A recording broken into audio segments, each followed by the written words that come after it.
What's going on? What's going on, my brother? Waiting on B-Mac to slide on up in here, people. And we sent him, we sent him all the credentials, so he should be ready to join whenever he's available. But DT, if anything you want to get off your chest, anything you want to get going on the world of boxing, if you want to touch on Last night, yeah, last night, the 10th round, I thought Budovic was gonna kind of edge it out, but Beterbiev kind of just kept coming. He kept coming. He wouldn't stop coming, and he was just hitting him with some hard, he was hitting that man hard. Just got him out of there in that 10th round. I was surprised that it happened like that, but hey, gotta give it to him. I mean, he only got 15 fights, man. 15 fights, and he's already unified champ at light heavyweight. And light heavyweight division is stacked right now. If I had to pick between him and Bivol, I still pick Bivol. I edge to Bivol just because he's going to be a little more active. He's not going, and he got more gas too. I think he got a little more gas than Budovic too.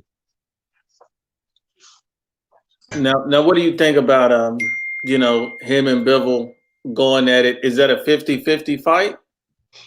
From what I saw last night, especially after a man said that he really wasn't motivated, like he really didn't, he wasn't really training really hard, like he really wanted it. So if that's what you can do and you really, wasn't really motivated, what you gonna do when you're really motivated? So I still edge it to Bivol, but I say still a 50-50 fight. I'm just going with Bivol just because I rock with Bivol, and I'm just gonna stick to my guns with that. But I still say it would be a 50-50 fight to call it down the middle, 50-50. That's not bad, man. And I kind of want to, just give a few shout outs, but also address a few fanboys, man. Because, we keep a lot of fanboys, we keep a lot of haters, and that's what you do when you're doing the right things, I don't know if you noticed the post that I put up yesterday, DT, and it was some as far as Errol Spence Jr. And it was basically, it was just a funny meme. It was nothing more than that. I don't know if you checked it out, but I got a lot of hate on it. And the thing is that, guys get emotional about things, and it's all in good fun. It's all good spirited.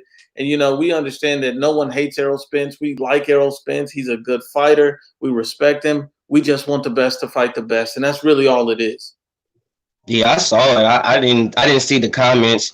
I was reading a lot of comments. I kind of got burnt out with reading the comments, man. All the stuff I be seeing in the comment section be ridiculous sometimes. The stuff that people say or the stuff that they try to pick out that you do or that you say to try to use that against you is just ridiculous. But yeah, I seen the meme, seen that, and thought it was funny. It's hilarious, but it's not our fault that PBC fighters aren't fighting everybody and they're not fighting. They're only fighting, once or twice a year. When if they really want to make an impact in boxing or an impact in their career, they want to fight at least 3 to maybe 4 times a year. Hell, Roy Jones fought 6 times in 1 year before, man. No, that's fire. Now, the first thing we got to do, DT, is I don't want to waste no time, is I got to call out the first fanboy in this Weather Day. That's his name, Weather Day. This guy is literally on my page every day talking about old media, biased media, all these things. And this is the first guy that come out and says, we were hoping for Spence to lose. And I'm like, how am I hoping for him to lose when I picked him to win? That's the dumbest contradiction in captivity. I say I picked Spence to beat Porter. You hating on Spence because but I picked Spence to beat Porter. I said he should win that fight. I just don't think he gonna win it the way y'all say he gonna win it, but I do pick him to win the fight. So because I don't say he's going to mow through Sean Porter, because I'm not saying he's just going to blow through him, kill him, get him out of there in 6, or he's going to get him out of there in 4, some old mythical shit. I'm hating on him. Fuck out of here. That's what I'm saying. Guys can't get past their feelings to see the actual facts of the situation. And it's nothing hateful or anything like that. It's just simply want the best, fight the best. Picked Errol Spence, thought he would, based on what we've seen previously, and now he pretty much demolished the competition below him. You assume that, okay, the hype was built that he was supposed to handle Sean Porter. And, he was saying he was going to knock him out. So the expectation was was already set. We still picked Errol Spence to win. He came out, beat Shawn Porter. Many people thought it was controversial. It was a very close fight, much tougher than anybody expected, and a lot of flaws that I've been saying for at least a year about Errol Spence were proven to be true. Lack of head movement, predictability, and now to me, I don't know about you, but I think his chin is a little bit suspect because I don't think he's ever been tested against a very, very big puncher. And he said and admitted that, hey, he felt Shawn Porter's power. So if you feel in Shawn Porter's power, imagine what it's like when you face a much bigger puncher like a Danny Garcia. And if he catches you flush, I mean, we don't know how you're going to take that. Right, because Shawn Porter is, from what I recollect, ain't a known puncher. So if you ain't a known puncher, and then all of a sudden, I felt Shawn Porter's power, and it's like, Danny Garcia is a known puncher. He's a known puncher. And you finna fight him, and you mean to tell me and he's an accurate puncher. He's not an inaccurate puncher either. When I first seen the fight, I had forgot, like, Danny Garcia is not only just a boxer puncher, but he also is a pretty accurate boxer puncher. He's not going to waste too much on you. So seeing what Shawn Porter did to him, I mean, Danny has a real good potential to really get him out of there. I mean, maybe even possibly stop Spence if Spence don't fight a smart fight. And I agree 100%. And so, what we're going to do is everybody hit the like button. Everybody hit the like button as you walk in so we can give the stream more visibility. We're waiting on Bomac to step in. So, we've already sent over the information. So we're just waiting on him to hit us back. And so while we wait for Bomac, what we're going to do is just talk raw boxing talk.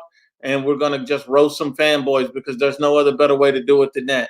And so one of the first fanboys that we got to roast is Larry L. Brown. If you're here, coward, come to the front of the classroom. Larry L. Brown. And now this is the same Larry L. Brown that came out and saying, I can't believe you still had a channel. Somebody needs to take away your keyboard privileges. Just a lot of casual fanboy stuff. Basically, he's saying most welterweights aren't built like Porter, and they can't take, anything, and they can't handle the smoke. Look what happened to MIKEY, Kell Brook, and Lamont Peterson, Chris Algieri. First of all, this lets you know that he don't know anything about boxing, because if he did, he understand that Chris Algieri is the tomato can. Lamont Peterson was a C-level fighter who was done. Kell Brook was a broken fighter, and MIKEY Garcia was from 135. So we're talking about pure welterweights, and Shawn Porter was the only pure welterweight that was in his prime, that was ready to go, and he was the only one that was ready to go in his prime. And you saw what he did to Errol Spence Jr. He debunked and got rid of the myth of the boogeyman and all of that. He basically came out there. In my opinion, he won the fight. It was a very close fight. If you thought it was a draw, I'm not mad at you. I thought Porter won the fight. I thought he dominated the first 6 rounds easily.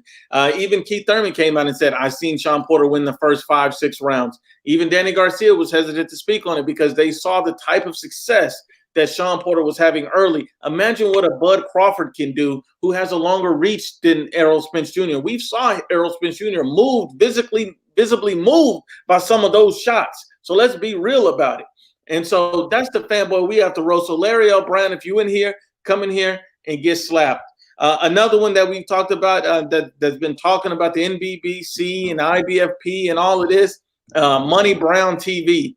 If Money Brown TV, you hear this, you want some smoke, please step in the chat. We ready. We want you. Come on with it because we're ready to debunk all your bias and narratives. Let's just be honest and unbiased about all this. And then, Larry L. Brown says that I'm not classy because of a meme. This guy's who's not classy. That's the guy that's not classy. He knows it's Spence. That guy's not classy. We always make sure to keep it honest and unbiased. Facts and hate seem to be the same thing to these fanboys. Speak on it, DT. Yeah, man, because if Porter was able to move Spence the way he was able to move him, because Spence wasn't able to walk through Porter like he's been walking through everybody else. Before he fought Shawn Porter, I must admit, he was walking through most of the competition pretty soundly. It really wasn't no question about him winning fights that he was winning. Then he fight Shawn Porter. Well, the Kell Brook fight, I can say the Kell Brook fight, he was, even though Kell Brook had a damaged eye, he still made a decent fight of it. So you had to respect Kell Brook. But aside from the Kell Brook fight and aside from the Kell Brook fight, he's been basically running through his opponents. And then when he fights Shawn Porter, in a sense, gave him a tougher fight than Kell Brook did. So what does that tell you? And Kell Brook beat Shawn Porter. So, and that was the prime Kell Brook. And that's the thing. Sean Porter fought a prime Kell Brook, man, and he don't get the credit for that, man. Well, my thing about the whole Kell Brook stuff is this, DT. People call Errol Spence Jr. smoke season, free smoke, open smoke. Here's a problem I don't understand. Explain this to me.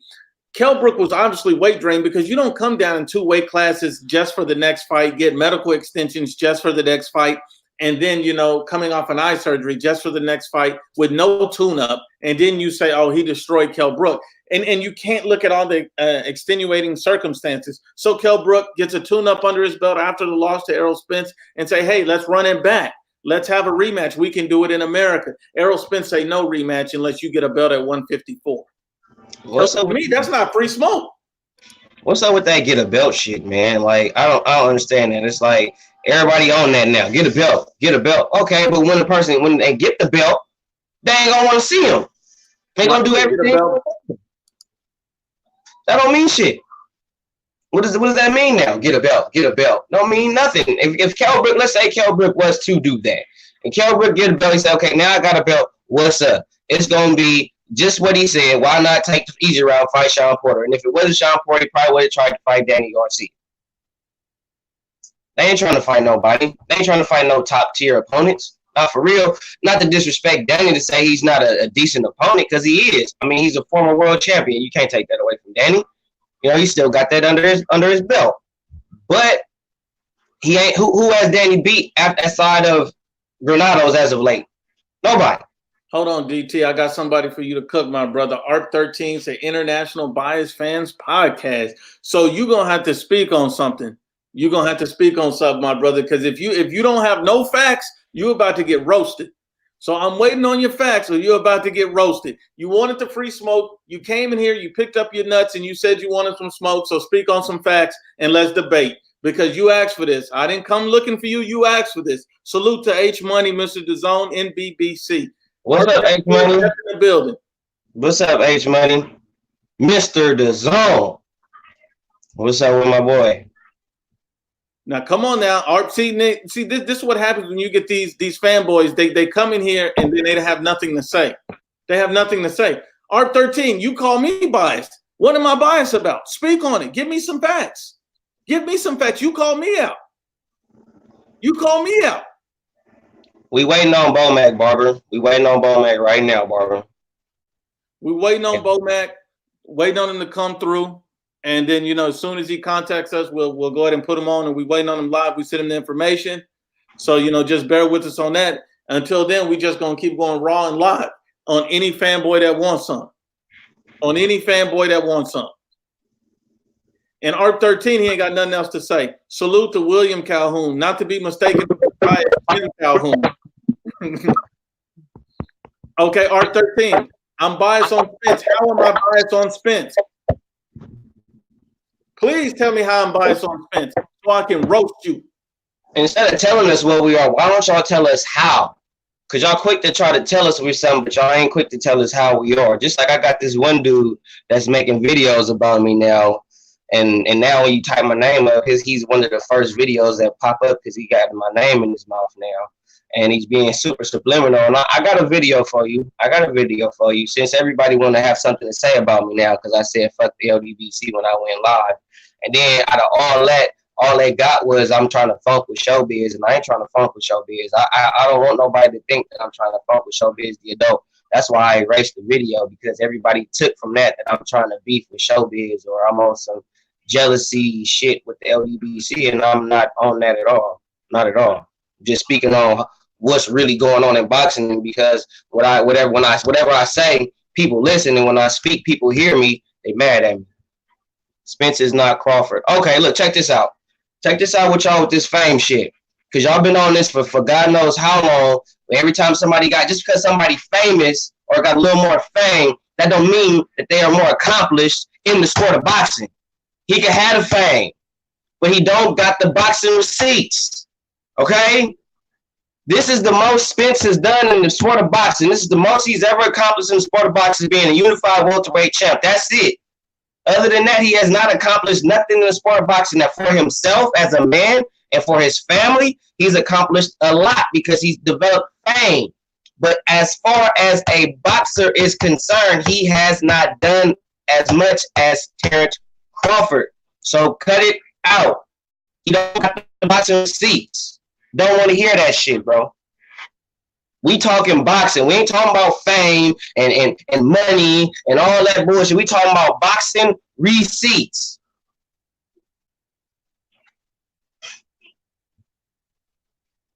Hold on, let me get this guy. He said, why don't Crawford fight Brook, Porter? They're available. So let's just end this idiocy right here, right now, and be honest and unbiased about it. Terrence Crawford is fighting this mandatory.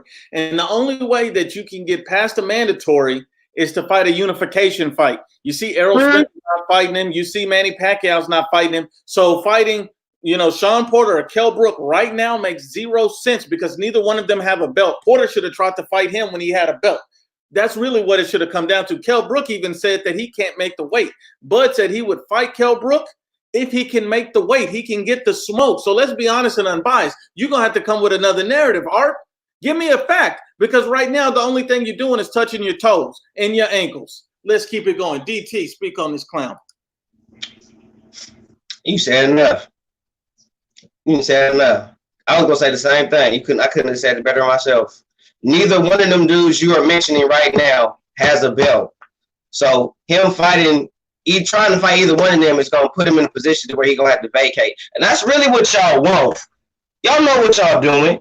Y'all know exactly what y'all saying. Since y'all claim to be so smart, y'all know so much about the sport of boxing and the business side. Y'all in these motherfuckers' corners. Y'all in their camps. Y'all know everything that's going on.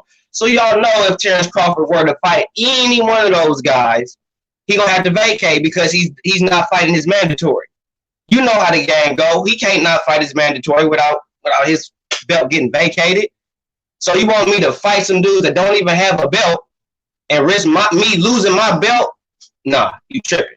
If I ain't getting to fight with Errol Spence or a Manny Pacquiao, I'm not fighting it. Then what else is there to do? What else is there for him to do? And here's the problem with it, DT. What happens when Crawford goes in there and blows Kell Brook out of the water? Then people are going to say, oh, he was already done. Yep. So what's the point? Yep. And then if he goes and blows through Sean Porter, Errol's to soften him up. Errol got him soft. That's why he put it on in the Errol fight. Mm-hmm. So we already know the excuses, bro. We don't got time for that.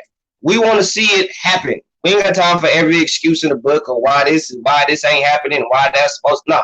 No. We want to see Errol Spence, Terrence Crawford. Terrence Crawford been calling these fools out before he even came into the welterweight division when all they were saying was he was too little. Tell me I'm lying. Tell me I'm lying, IB.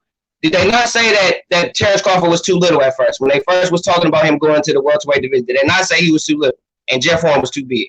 Absolutely. Everybody was saying he was going to struggle with him. Everybody was saying that Terrence Crawford, Jeff Horn was rugged. You see what he did to Manny, caused all kind of problems. Terrence Crawford moving up from 140, that's going to be an issue. Terrence Crawford came in there and made easy work of Jeff. Jeff Horn didn't win a round.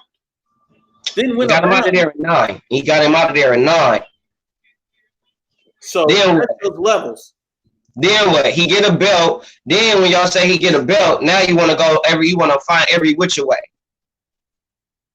Now, like when he do everything, y'all on camera, y'all are quoted saying this, and then when he do exactly what y'all said to do, now it's something else.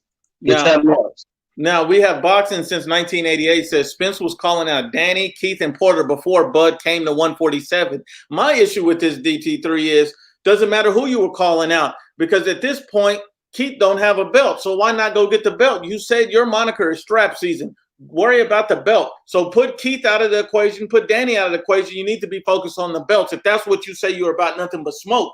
But I'm wrong for pointing that out. And further that, to keep it 1,000, even to Keith's defense, bro, Keith was injured.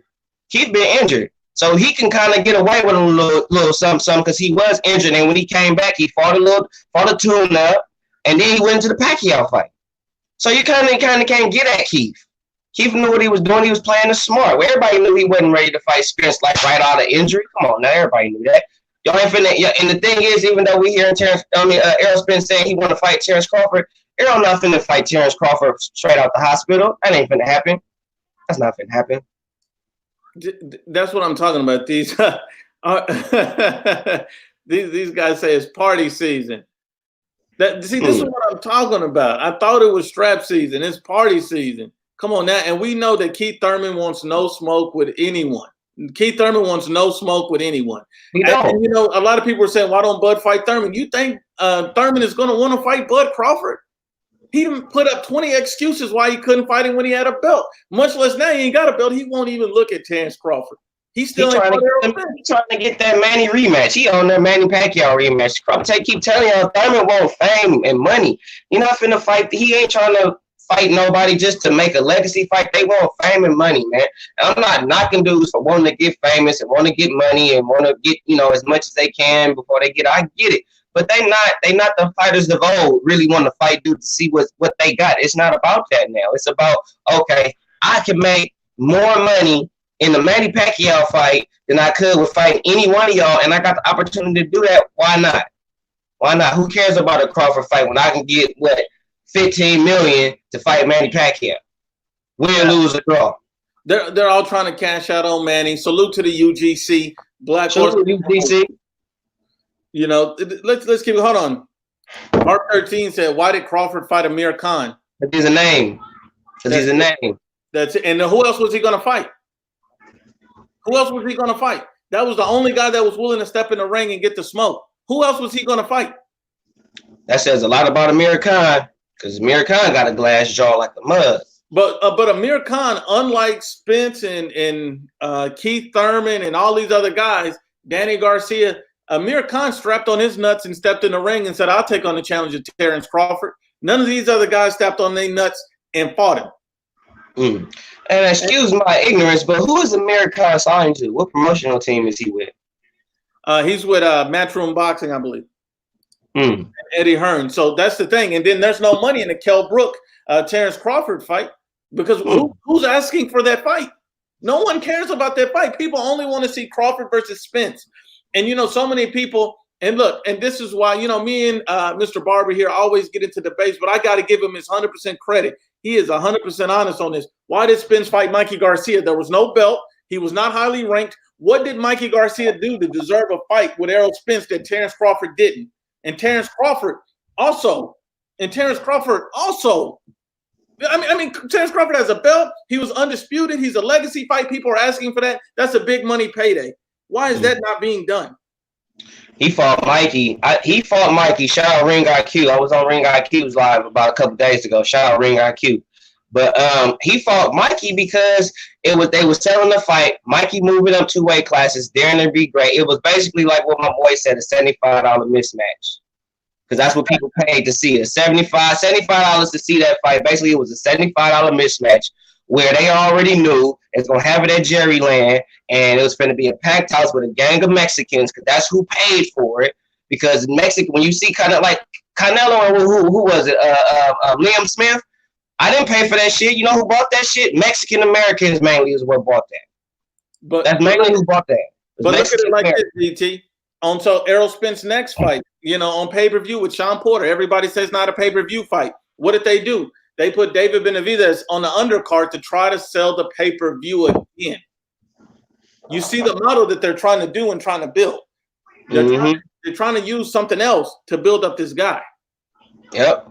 Just like they but what I also realize is that with what's going on with, and it sucks, and I have to say this on your channel too, because it sucks for Wilder in a sense, because he been doing it for so long, and he been champ for so long, and the fact that Tyson Fury brought his little British ass over here, he's getting all this money, and Wilder been here, and he ain't getting no publicity, no real nothing. And I think they're using Errol Spence, Gervonta Tank Davis to basically catapult them, because they see Wilder he on a decline. Like, he ain't unified, he ain't doing nothing. And then you got Ruiz and all that. They're banking on Ruiz to beat Joshua. Ruiz has to beat Joshua, bro. If Ruiz don't beat Joshua, it's going to be shit for the PBC. Watch what I tell you.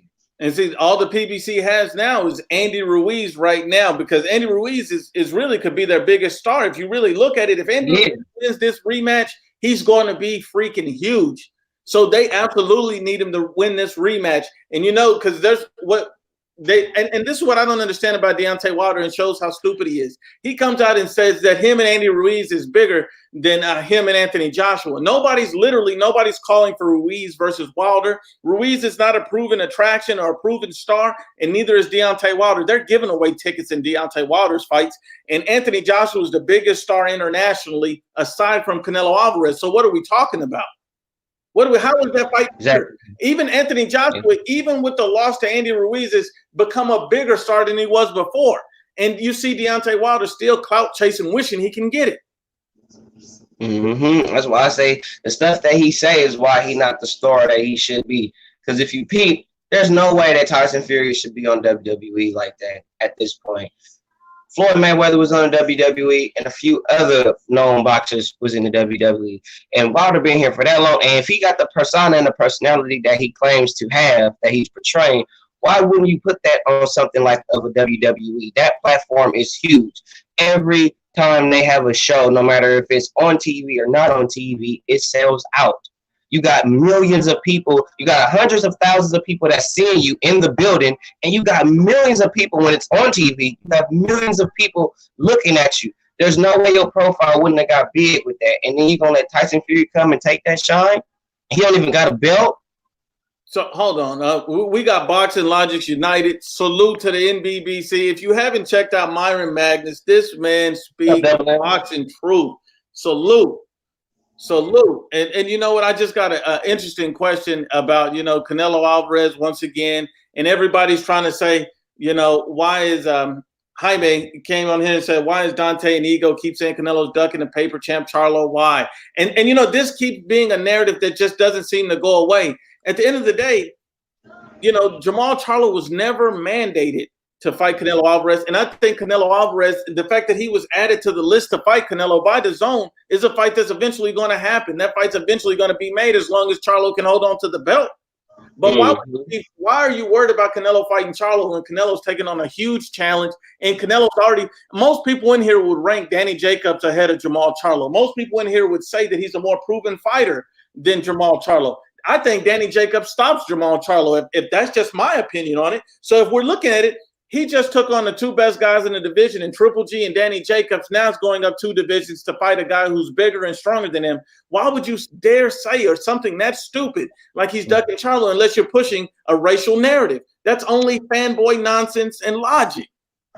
Pretty much. And to keep it real with y'all, these fighters today don't even really know how to get them fights. And the managers, these promoters, they know how to get these fights. But they ain't putting their fighters in a position to get these fights, because when they was to do that, the chance of them losing is too high. And what I mean is, the way you get the fights with Canelo or the Lomas and all that, you fight the guys either that are former champions, like Charlo won the fight, Canelo beat Danny Jacobs. You want to get the fight with Canelo, beat Billy Joe Saunders. Hold on. Argentine says Charlo will beat Jacobs. What did Jacobs do? Jacobs beat Sergey Deverenchenko. What the hell did Charlo do? He couldn't even knock out a guy moving up from 154. You need to be honest and unbiased, Mr. Barber. Come on now. You can't knock out a Brandon Adams? And now you fighting a Dennis Hogan moving up from 154. See that heat you be putting on Canelo, you don't put on your boy Charlo. That's your problem. That's what makes you biased. You got to keep that same energy. I mean, look at Wasi just spoke the truth. Charlo is fighting Hogan. Enough said. Like that killed the whole argument. That's the whole argument. That's done. How would you feel if Canelo was fighting at 160 and he fighting 54 pounders? Exactly. These guys, even though he's not fighting 54 pounders, he's fighting 75 and 68ers, but still. And just like Trav say, Charlo has Korobov problems. Why didn't we get that rematch? That's the rematch we really needed to see anyway. Because a lot of people thought he lost to Korobov. Why are you not running that back? Why are you not running that back? Give a full training camp. Say, I was just tripping that day, bad day. Let me go get this back. Nope. This is what I'm talking about. These guys are fanboys. Hold on. And let's keep it going, because I got a couple more fanboys on my list that I got to point out. So Larry L. Brown, we smoked him. Now we got Damon Webster. And he said, all the black fighters you hate on I notice you hate on nothing but black fighters, and you have a biased channel. How do I hate on black fighters when I picked Errol Spence to beat Sean Porter? What sense does that make? What sense does that make? The DT, can you educate this clown? So IBFP likes Boo Boo Andrade. I think Demetrius Andrade is a top-level fighter, and I think he'll give Canelo a lot of problems. I think Canelo beats him, but I think Andrade gives him problems, and I think that's a good fight. And I would pick Andrade over Charlo, and I would pick Andrade. You know, I would pick him over Munguia. There was talk about that. What are you talking about? You just didn't see me roast Leo Santa Cruz, Billy Joe Saunders. That's the problem with fanboys, because you want to stick to a racial bias narrative. Is Bud Crawford not black? I mean, he's super black. He darker than me. Is Anthony Joshua not black? I picked Anthony Joshua to beat Andy Ruiz. What are you talking about? You need to. The first thing you need to do is slap yourself and stop touching your ankles. Keep it going. Who else? Shakur Stevenson, Devin Haney. Oh, I'm thinking Haney's ready for Loma, and that's a very unpopular position to have, and I have it. And that's what I'm saying. I just think that Devin Haney's the truth. I think that Devin Haney's something special. I think that Devin Haney's the type of dude that people really ain't ready for. That people, I mean, because you think about it, if Luke Campbell gave, and you know, people say that I'm crazy to say that Devin Haney can beat Lomachenko or at least compete with him. Well, if I'm crazy to think that, then why did Lomachenko get dropped by Jorge Linares? Why did Lomachenko say out of his own mouth that Luke Campbell hurt him when you see a guy much stronger and with better skills and abilities than Devin Haney? And you don't think that he can give him more of a challenge? Come on, let's be honest. Let's be all the way honest. And look, Daniel Dubois, Effie. Yeah. Who else? I mean, if you want to keep going on this race narrative, keep talking about people as racist and all that, just because we don't like, or we don't give the admiration. That's what it is. It ain't that we don't like the fighters. We don't give them the same admiration as you guys give them. And because we don't just give them all that praise and accolades more than what they actually have done or what they deserve, now all of a sudden there's something wrong with us. No, it ain't our fault. We call it spade a spade, and you call it just based on what you want to believe. I call that. And you know, Wasi, I ain't got no problem with that, because I can understand. I think that Devin Haney has a high ring IQ, but you know, until he proves that against a highly skilled opponent, I can understand your point. So I definitely understand that. Flame on, talk to him, my brother. Speak on it. Oh, what's up, IBFP? What's up, DT3? Shout out to NBBC and the UGC, man. I was sitting back watching, man, but yeah. Yeah, I give Haney a shot, but the way people are trying to act like he just gonna watch Loma, I don't really see that, man. It looks easy on the outside of the ring till you actually in there with him. And we've seen Loma face a diverse diverse competition. You talking about most of the guys that he fight are way bigger, more reach. He starts off, but it seems like he's kind of like Crawford. He downloads you and he adjusts, and then from there on, you know, it's problems. So what do you think hit harder, Devin Haney or Luke Campbell or Jorge Linares? Who was the harder puncher of the three? He got hit by both of them dudes. He got hit by Linares and Luke Campbell. And who has the most skill? Like, I mean, because Luke Campbell I give it to Haney. Expected to fight early in the year. I give it to Haney, but I mean, it's hard to say, because like I was saying earlier, you know, Spence was running through guys, you know what I'm saying? So we would assume that he hits harder than a Porter or Garcia, but when you fight that same level of fighter, it's a different ball game. So I don't know, but I would have to say Haney. But at the same time, Luke Campbell showed he got a little pop too, because he hurt Loma. So he did hurt Loma. That's what I'm saying. Like, but what my whole point is that Loma can be hit. If you got feet, you could get to Loma. And it's been proven from Linares putting him on his ass, and then Luke Campbell staying with him pretty much the whole fight. And I think Devin Haney is going to be trying to catch him with counter shots and clean shots. I think he's going to go into that fight real sharp. And seeing how his face looked after the Lawrence, because I think Devin got more skill than Lawrence. I think Devin got more skill than Luke Campbell. Not taking it away from Luke Campbell because the man is an Olympian. But I do think due to Devin's body of work, I know how Devin trains. Devin's training right now. So the fact that he trains and he got that high work rate and his cardio is pretty much, I wouldn't say better because Loma got some damn good cardio, but it's probably on par with Loma. And I think he could go with Loma and catch him with some hot shit. And I see Loma's face being beat up at the end of that. Now, Flamon, let me ask you this question, man, because I know a lot of fanboys keep getting heated about this Spence and the drinking, and people were upset at a meme that I posted. My question to you is, I didn't make up him drinking, bro. He got a DWI. How did I make that up? Hey, man, I'm gonna say it like this, man. For everybody that follow, DT3 and IBFP and the UGC, and even when I chat with those guys, we've been saying things like this, but this is the problem. The problem is, it's like with these Spence fans, man, I mean, Spence could tell them the sky is freaking purple and they'll believe the shit. It's like, it's bullshit. It's like, y'all condone this shit. It's like, I've heard people say he don't drink. Now, I was like, come on, bro. People in the comments, man, he don't even drink. You've never seen him with a cup. Okay, but he don't drink that much. He just living his life and this, that, and the other. Now, he gets in a car wreck, flips his car, almost kills himself. Thank God wasn't nobody else out there, and thank God he's still here with us. And then he gets charged with a DWI, and you guys are still in denial, still giving it a pass. That's the problem with Spence. He has too many fanboys, probably too many people in his circle that let him do what the hell he want. Can't nobody tell him that he's doing nothing wrong. Can't nobody tell him, yo, you need to stay around your weight before a fight. You got Porter coming up. Stay around your weight. I'm going to stay around my weight. Blow up again. Win. Go straight to the club. Club. All week. Weekends. I mean, come on. And then you damn near kill yourself.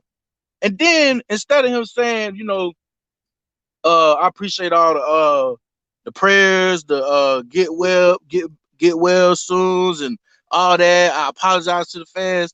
He showed y'all clearly he don't give a fuck about y'all. So why y'all on this nigga dick like that, bro? That's all I'm saying. And then if you say something about the guy, you're a hater, you're biased, you don't like him. And I'm like, if you listen to all of my podcasts, I've never said something disrespectful that was not the truth about this man. Exactly. That's really it.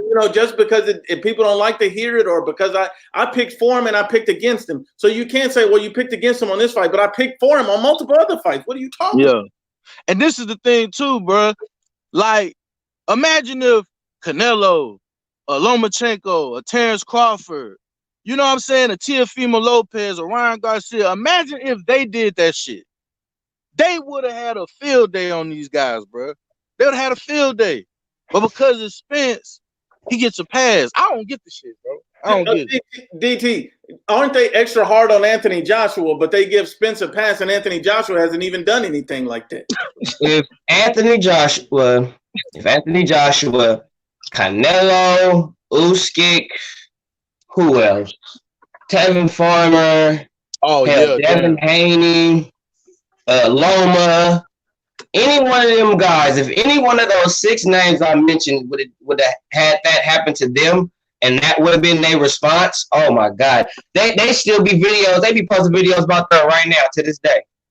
They still be posting videos about that's stupid, oh, he's ignorant, oh, he's disrespectful, he's disrespectful to his fans, he didn't even thank his fans for supporting him, blah, blah, blah, blah. How can you support him? And go do all this shit. But Spence does it. Oh, it's well, Spence is this, Spence is so great, Spence is awesome, Spence is the man, he's a savage, he went through that car crash, he the man. It's like, really? For real? Seriously? Like, no thank the fans, thank God, praise nothing. Nothing. Thank you for supporting none of that. He could have at least thanked the LDBC. I mean, goddamn, they're the reason most of these fans are brainwashed, bro. Like, Man, look, I ain't gonna lie, bro. Last year, like beginning of last year, I was watching that shit. I was believing that shit, and like it's just as time went on, everything they say got to be proven wrong, and I'm like, damn, do these guys know what the fuck they talking about? And now, you know, it was Wilder. You know, Wilder went in there, cherry pick Fury. That shit didn't work out like they thought. Motherfuckers talking about, you know, he gonna get knocked out in 2 rounds and shit. And now this Spence, everybody drug Porter through the fucking mud, bro. They drug him through the mud. I hated it. I couldn't wait to see the fight.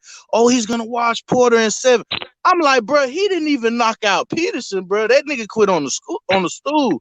He didn't even knock Mikey out. How the hell he gonna knock out a guy who's never been knocked out? And he's sitting there, oh, you got a close fight with everybody. Nigga, he's fighting better competition than you, bro. Hold on, of course it's gonna be close. Hold on, my brother. D. Jefferson got to step on this. Punch quote said, "Is D. Jefferson chocolate giddy up?"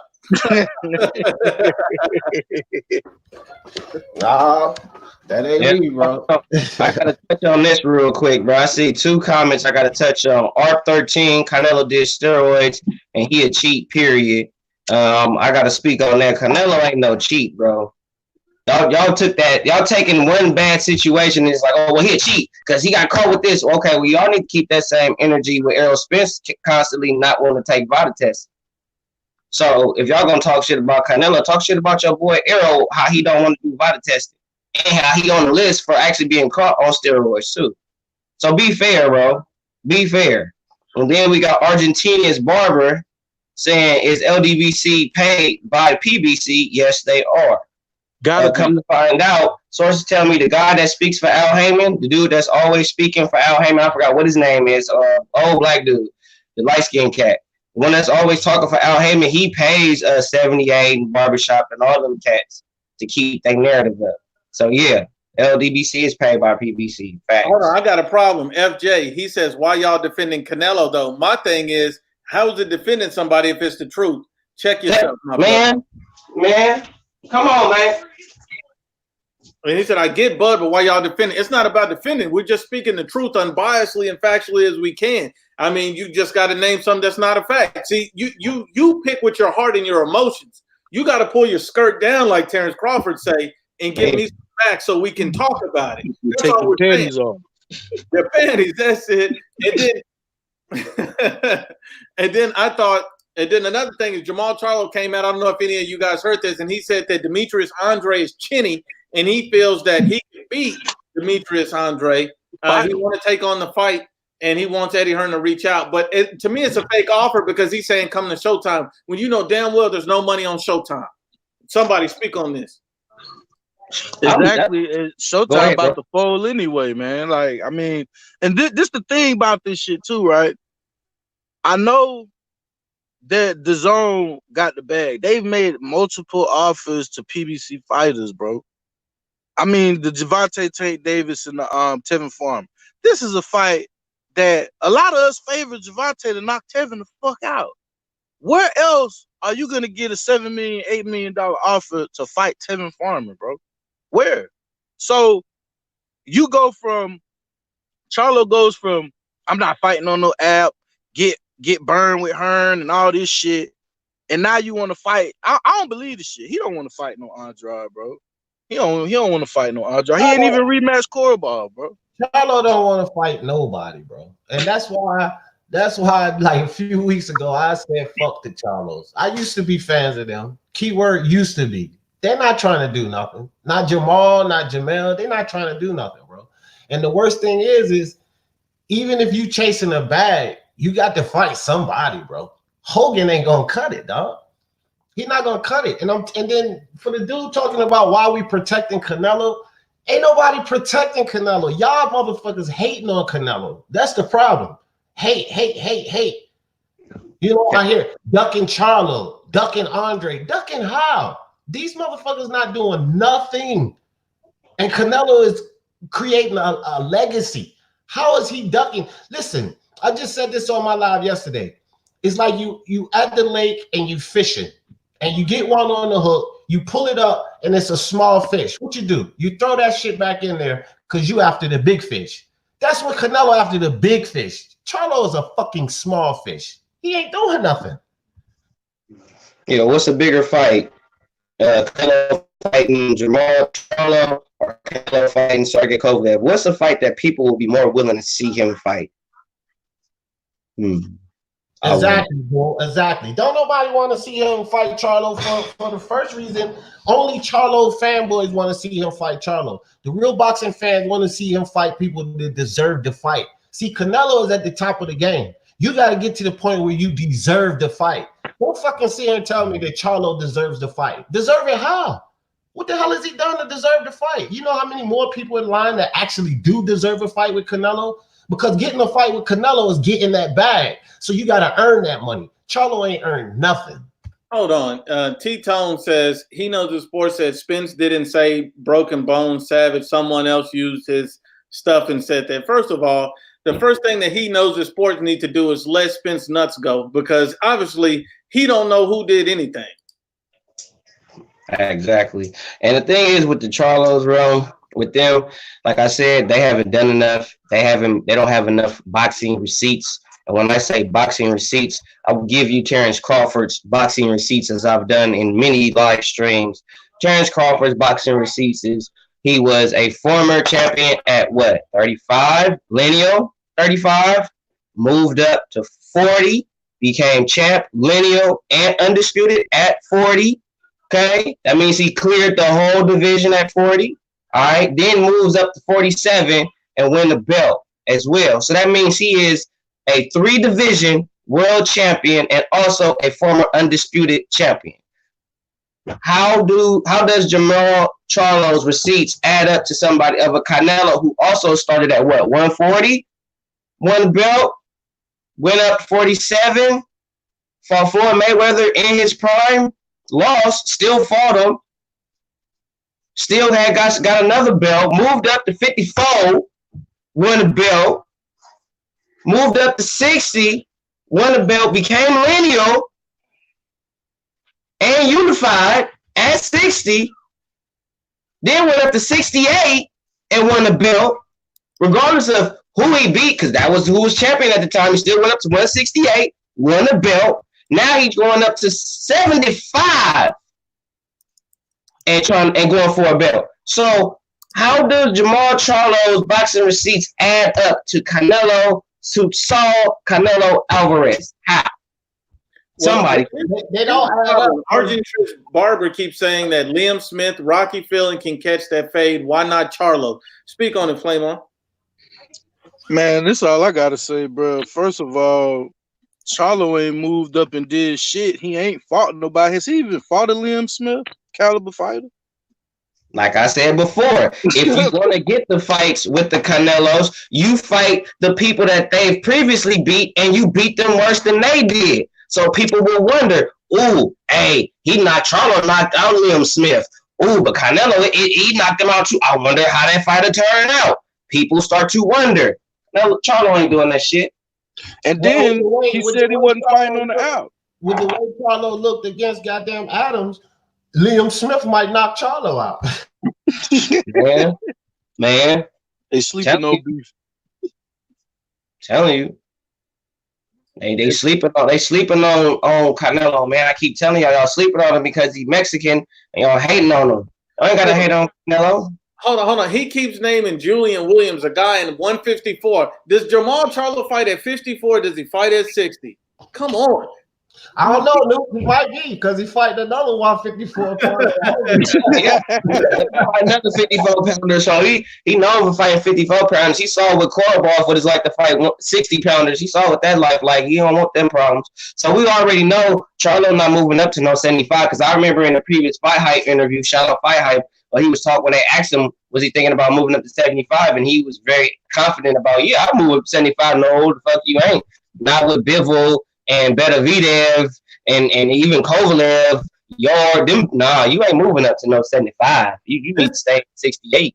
This is a real statement that I've heard is UGC comes out and say the PBC fighters receive more offers than they give. That's absolutely right. Wasi's on point that we need Jamal versus Sergey Deverenchenko. Sergey Deverenchenko on the same side.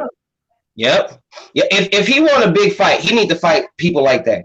At this stage in his career, he needs to fight. How we tripping, dog? He needs to fight somebody of a Sergey Derenchenko type caliber or a Daniel Jacobs. Go up to 68, fight Danny. Because I don't think Danny coming down to 60 anymore. I think he's going to stay at 68. Bro, I want to know this. Like, if you're trying to establish something, right? Why the fuck you and Andre and GGG, all y'all sitting here hollering for Canelo? Why don't y'all fight each other? It ain't about, because people keep saying, oh, Canelo trying to make somebody fight. No. Forget about what Canelo and them say. Why don't you guys get in the ring with each other? They have belts. If Canelo's busy and the key is to unify, go fight another fucking champion, bro. What's wrong with that? And how the hell are we tripping by saying that? Whoever just put that comment up there. Well, he said we sound like Spence fans defending Canelo facing other guys than that. If anybody want to take this guy by telling the truth, man, Spence been, oh, go ahead, bro. Go ahead. No, go ahead, Flame. Oh yeah, man, Spence been fighting at 47 his whole career, bro. His whole career. You know what I'm saying? Canelo done moved up multiple times. Crawford moved up multiple times. I mean, come on, man. I want to say to that. Listen, bro. You can't even put a comment up like that, because if Spence had done half of the things that Canelo's done, oh my God, half of the things Canelo's done. What the hell has Spence done, bro? Keep it real. He just fought Porter. Stop this nonsense. Told y'all he just unified. This is the biggest thing Errol Spence has done his whole boxing career. I don't say that to shit on him. I'm just saying it's the truth. What has Spence done in boxing aside become a unified champion? Nothing. Hold on. First of all, FJ say IBFP used to slander Canelo when the whole clenbuterol controversy was going on. Here's the problem with that. My channel didn't even exist when that was happening, you idiot. My goodness, this guy won't say anything. I didn't even exist. Stop yourself. And you fucking liar, man. You lost all credit. Go ahead and just let my nuts go right now. You know what, FJ? I'm gonna say this too. And let's say for whatever good guy given reason, if IB did have his shout out when he said that, guess what that proves? He's unbiased. He's speaking the truth. When Canelo fucked up, he called him out on the shit. Right. So when Canelo do something good, he's supporting him when he do something good. And when Canelo fucked up, he called him out. That's what you call unbiased. Can they do that though? Hell no. It's like pulling fucking teeth, bro. These fanboys and these casuals, bro, they will not say anything against their guy, bro. They won't. Like, you starting to hear a narrative out.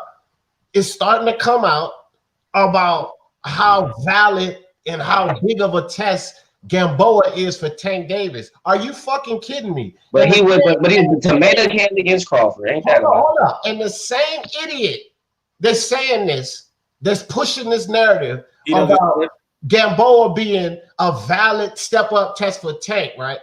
This same fucking idiot says that Kovalev is an easy fight for Canelo. That just show you how stupid these people are, bro. Ridiculous, bro. Ridiculous. They don't know where if they're coming or going, man. It's just like, I can understand you saying like it's a difficult fight. It's gonna be a tough fight, but to say it'll be an easy fight for either Canelo or Kovalev, you tripping. I say it's gonna be a tough fight for either one of them, and you don't know who's gonna win. We don't know how it's gonna go. That's why we were about to watch. Okay, and I gotta address one more thing. You know, everybody keeps saying, even Punch quote, oh, he'll better be able to knock out Canelo.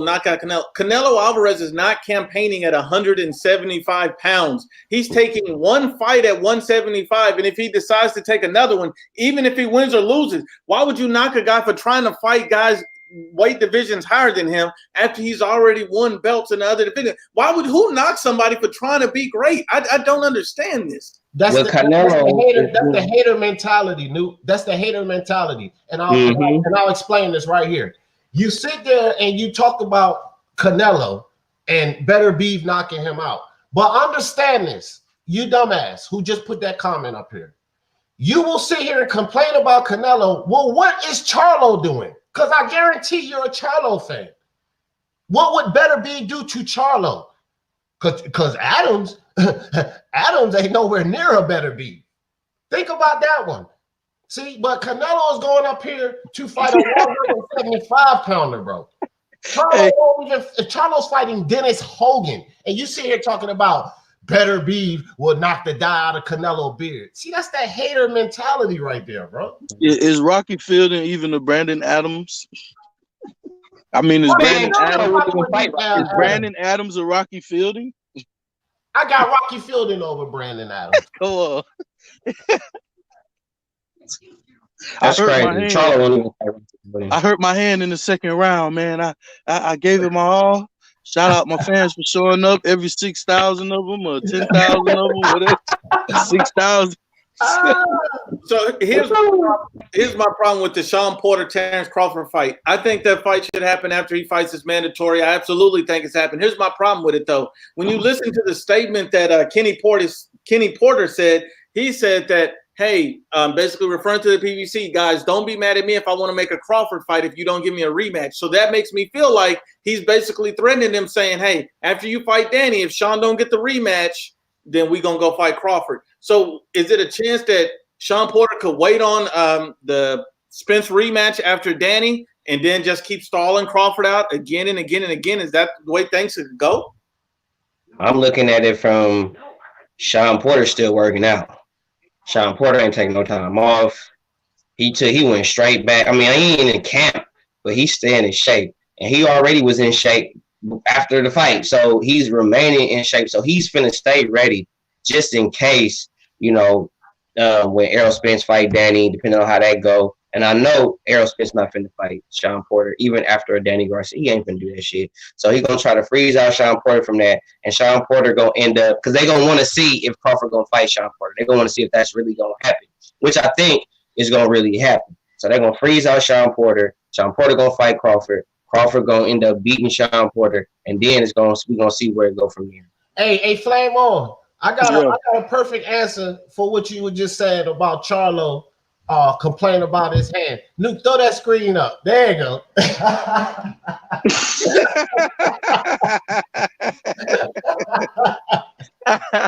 There you go, right there. Well, hey.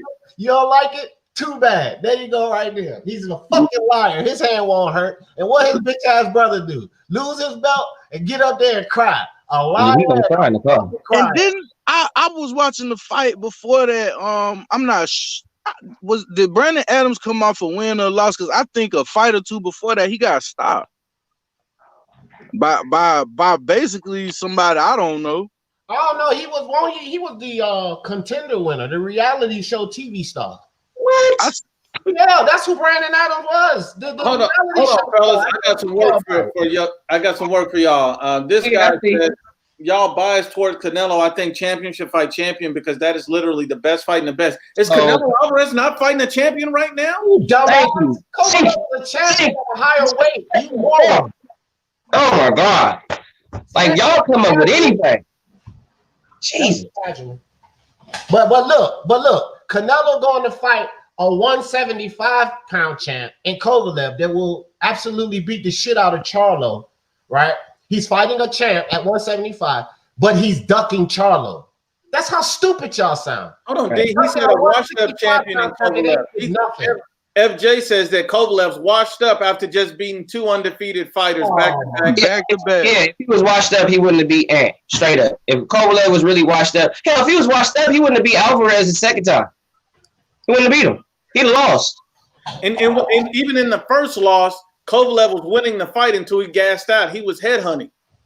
That was basically it. And then he got Alita Alvarez versus Jamal Charlo. You idiots. I bet you Alvarez beat him. Yep. I bet you he beat him. Charlo not finna fight no real puncher. He ain't finna fight nobody that can punch. He ain't finna do that. You catching them right from curveballs all night. Well, he comes back and say, I didn't say he was ducking. He said, why not clean up your weight? Hold on. But he's taking on a much bigger fight that's bigger for him, his career, and his platform, a legacy-defining fight. Jamal Charlo is a tune-up level fighter at this point. So if you complained about Rocky Fielding, why wouldn't you complain about Charlo? What's the difference between Rocky Fielding and Charlo? Why are you pushing for Charlo, but you didn't push for Fielding? It makes me think that you have some other kind of agenda going on. And keep it real. The whole point is, go ahead, Flamer. Is Al gonna let him actually fight Canelo? I think it's all clout chasing, bro. They know that guy not finna fight Canelo, even if they were saying, "Oh, it's a mandatory," bro. We know his network's involved, and I'm not using this as an excuse or none of that. But is Charlo willing to go to the zone to take the fight? You're clearly not the A side, bro. You clearly don't have a following like that. So if he really wanted that fight, he would try to go over there for a fight and take the damn fight. He's just saying, "Oh, I want to fight. I want to fight Triple G. Triple G's on the zone. I want to fight Canelo." But you just said you wasn't fighting on no Al, and you wasn't fighting with Eddie Hearn. So what is it? Is Canelo ducking, or is Jamal Charlo unwilling? Look, and then look at the casual statement, the whole comment he just put up. You gonna sit here and charge Canelo for cleaning out the 160 division? Well, what the fuck is Charlo doing? Why don't he go fight out nothing? Why don't he try to clean out? Canelo is not the only way to clean out the division, you idiot. Why don't he go fight another champion and he try to clean out the division? Because what he's doing right now is fighting a fucking Dennis Hogan while Canelo is fighting a champ. So who's doing better? Who's fight better? Is it Kovalev or is it freaking Hogan that got beat up by Jaime Munguia? You moron. Hold on, let me get this guy. FJ comes back and says, every boxing expert on record, including Ward, admits that Canelo is taking the Kovalev fight because he's aged. Well, you always got to pick a fight at the right time, but Kovalev still is coming off of 2 wins against 2 undefeated fighters in the higher weight classes. That doesn't change the advantages that he has over Canelo Alvarez, and Ward is going to be a little bit biased because he doesn't want Canelo to beat Kovalev in an easier way than he does because that takes away from what he did. What are you talking about? You sound like a casual fanboy. Mm-hmm. And then and did or did not Ward say it was still a risky fight? Yep, he did. They're not gonna say all that though. They're not gonna put it all in there. They're just gonna say what they want to hear and put that in the shit. Right, and then look, and then put that comment back up right quick, Newt. Put that up, because he ain't got the rest. He gonna do a little more of this. I just want to make sure I don't misspeak. But look, man. Let me go find this guy. His comment. These guys, man, don't even put it up. Fuck it. Hey, man, you guys need to go hang yourself somewhere. Stop watching boxing because you don't fucking understand it, bro. Y'all really don't understand it. All of these comments, it's so easy to break y'all down, bro. Trust me. It really is, man, because y'all sitting there getting that Canelo, and Canelo at this point fighting at 75, which y'all fail to realize, that's a dude. When y'all see Canelo in the ring with Kovalev, that guy started out at 140 as far as I know. Correct me if I'm wrong. That guy that's fighting Kovalev started off as a 40-pounder, and look at him now fighting at 75, daring to be great. And I ain't seen none of the Charlo brothers do anything along those lines, let alone even actually earn their belt. Because last time I checked, the belt they got was given to them. They didn't fight for it. At least Rocky Fielding fought and won his belt, but the Charlos was given that belt. So I ain't giving him shit until he actually fight and earn some shit. And he hasn't fought and earned nothing. And I bet you FJ is a fan of the great Floyd Mayweather. Well, how many people did he fight at the right time, you fucking idiot? Yep, everybody. Because he didn't fight Shane in his prime. He didn't fight Shane. He didn't even fight De La Hoya in his prime. And De La Hoya past his prime almost got the decision over him. So imagine if De La Hoya in his prime would have fought. I think De La Hoya would have beat Pretty Boy Floyd. I ain't gonna flex. Because De La Hoya had a hell of a jab, and he was fast, and he was strong. De La Hoya wasn't no slouch in his prime. When he fought Sugar Shane Mosley, that fight right there let me know, hey, he'd get Floyd if he would have fought him at that time. I think that's probably, well, I feel like Bob Arum didn't make that fight because them was his 2 cash cows. That's where he was getting his money from, and he didn't want to mess up his revenue evidently because he was selling them based on being undefeated fighters and De La Hoya being a Mexican-American and all that shit. Yo, shout out to Black Horseman, bro. He said, truth is the new hate. That's why we got all these people putting up these stupid fucking comments, because we just telling the truth. We just telling the truth. Truth is the new hate. So y'all keep hating on the truth. That's why y'all hating on us, because y'all hating on the truth. It's ridiculous. So Barber says you crazy. Who's crazy? Who crazy? And he said it's Floyd hate. How is it hate? I don't hate Floyd. I love Pretty Boy Floyd. Pretty Boy Floyd was my dude. The only person I thought at that time that could give Floyd any problems, and I'm talking about Pretty Boy Floyd, so y'all got to go back, and y'all got to go way back. The only person I gave credit to beat Pretty Boy Floyd was Zab Judah. And that was before, that was before they fought. But when they fought, I was like, fuck, bro, I can't believe it happened like that. But that was the only person that I thought was going to beat Floyd, actually, was Zab Judah. I didn't think Oscar could beat Floyd. The only man to knock Floyd down and didn't count. Not to mention everybody on the fucking panel respects Floyd, you dumbass. I was a fan of Floyd. Who was a fan? I was a big fan of Floyd, bro. Hate on get him out of here.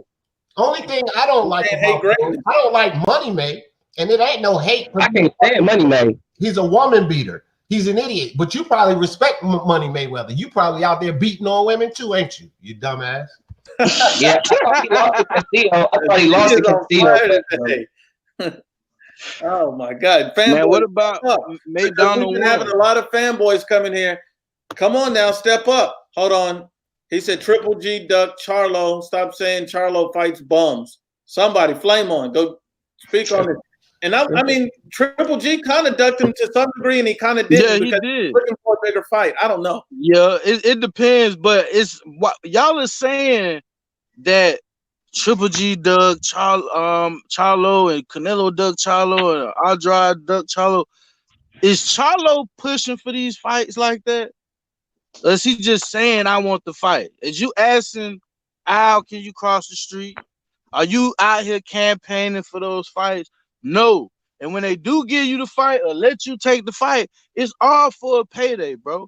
He don't think he could beat none of them guys for real. Because if he did, he'd be trying to fight them for real. He wouldn't be fucking fighting Dennis Hogan. And Andrade already exposed him and said they sent the offer to him and they turned the shit down. So what? And we already know it's not hard for them to make the fights happen. The Ruiz Joshua fight was made from PBC, the Zone. What else fight was made from PBC? Hooker Ramirez. Oh, no, not that one, but that people are crossing streets. Yeah, people are crossing streets. Man, that crossing street shit is some bullshit. And then I'll tell you this too, bro. If Charlo really wanted to fight, it don't fucking matter. He could get the fight. Deontay Wilder got the fight. He crossed the damn street, didn't he? And he's gonna do it again. See, if the fighter really wants to fight, they can get the fight, bro. They can get the fight. Hold on, D. Let me address this guy real quick. He said, let me call in if y'all ain't biased. Here's the problem with anybody that wants to call in. Anybody can come in and get the smoke, but everybody that's on the panel has earned the way on the panel by being intelligent boxing minds. And so you have not made one intelligent boxing statement. Make an intelligent boxing statement. Give me a fact. I'll invite you to the panel and you'll be worthy of a debate with one of us. And let's just keep it going with what Mr. Barber says. So I guess Bud is not pushing for Spence. How is that? You know what I noticed, man? You PBC fanboys, you Spence fanboys, y'all got a lot of money. Because y'all love paying to see these dudes fight. Y'all got a lot of bread in your pockets. Y'all love paying $75, $80 to see pretty much an $80 mismatch. I'm not finna pay for no $75, $80 mismatch. I'm not paying for that. Shout out to Ring Guy King 75 times. Fuck all that. And then let me say this. Let me say this about Mr. Wanna come on this panel. Let me tell you something. You don't know shit about boxing and you don't know shit about integrity. Because let me tell you something about everybody on this panel. We ain't no fucking bullies. And you so fucking easy. We don't want to waste time fucking debating your dumb ass. Shut up, bro. No, you just gonna leave. You gonna leave right after the first question. You gonna cut out. Ridiculous. Hold on. I got Tim Johnson. Now, you know, this is interesting. He said, Nooch, you said Garcia would beat Spin, outbox him, and expose him. So where's your boxing knowledge? So let me break off Tim Johnson first of all. Tim Johnson, I did say Mikey would beat Spence. I said it was a 50-50 fight, and I thought he would outbox him because I thought Mikey had the skills. He didn't. He lost. I admitted that, but he did get exposed fighting Mikey because he could knock him out. See, you were the same guy that said Spence was going to stop Mikey Garcia in 6-7 rounds. Where did the stoppage happen, Tim? Where did the stoppage happen? And then when you want to talk boxing knowledge, I was one of the only ones that ever predicted that Fury would get off the couch and beat Wilder. And in my opinion, he got robbed and beat Wilder. So where's your boxing knowledge? The first thing you need to do, Tim, is let my nuts go. But let's keep it going. Well, where my boxing knowledge comes from is that I actually box, bro. Been boxing since I was 19 years old. I'm 35 now, so I've been around some real cats, bro. So I have a lot of boxing knowledge, bro. Not just from this, just from actually participating in actual boxing matches and amateur kickboxing matches, bro. I've been around for a minute, so I know people and I know some shit. So I wanna ask everybody something though on the panel. Like, can we all agree that, like he said, some of us thought Mikey had a chance? Let's be honest. We all really thought Spence was gonna go in there and knock Mikey out, and that's where the majority of us, if we gave Mikey a chance, we gave him a chance in a fight like that. Nobody thought Spence was gonna go in there and box him like that, because he was walking through everybody. But Mikey's seen that if he tries to walk forward, because Mikey's a counterpuncher, he will have a chance to catch Spence with some shit. And it seems to me like Spence gave Mikey's power too much respect in that fight, because he wasn't trying to walk shit down to probably the 9th round. Yeah. And still couldn't get him out of there. It was like throwing punches in a dream and shit. And you I was surprised that Mikey did that, man. Like, I thought Mikey would at least win. Based on after a while watching it, I did think that the corner was gonna stop it. I did think that they was gonna stop the fight because he was taking a lot of punishment in the later rounds. But he withstood it. He stood up toe to toe, and then when every time Spence tried to over engage and he would catch him try to get him time and catch him, Spence would always take that good step back and go right back to jabbing him. So Spence really didn't want to get caught by Mikey. Like Spence knew he didn't want to get hit by Mikey. He knew that. He knew he didn't want to get hit by Mikey. Hold on, I gotta let D address this guy real quick. You're on mute. D.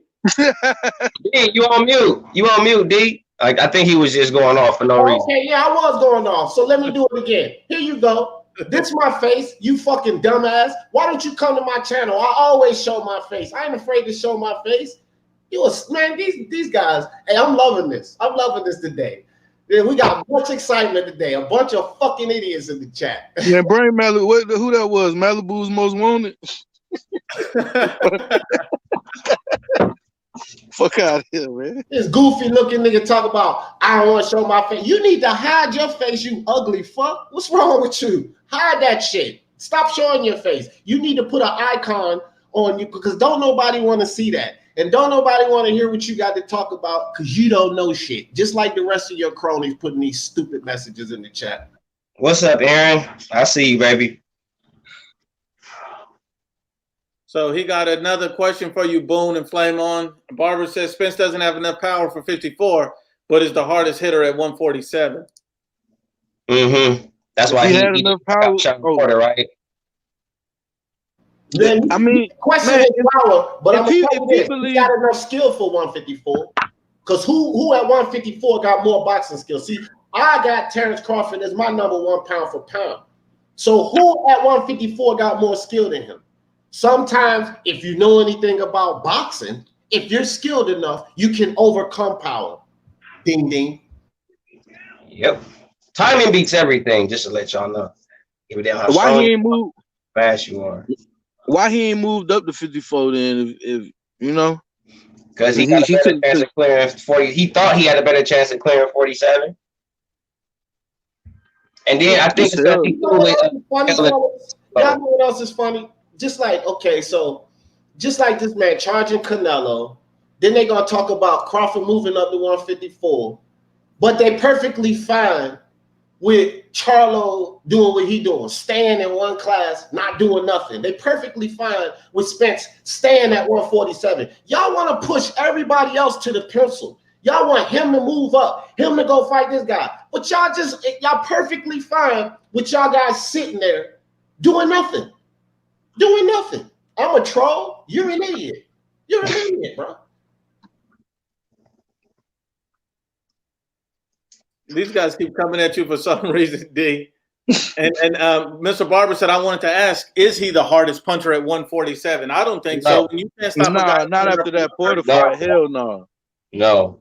Hell no. Danny like Kenny 147. Danny. Like Kenny Porter said, bro.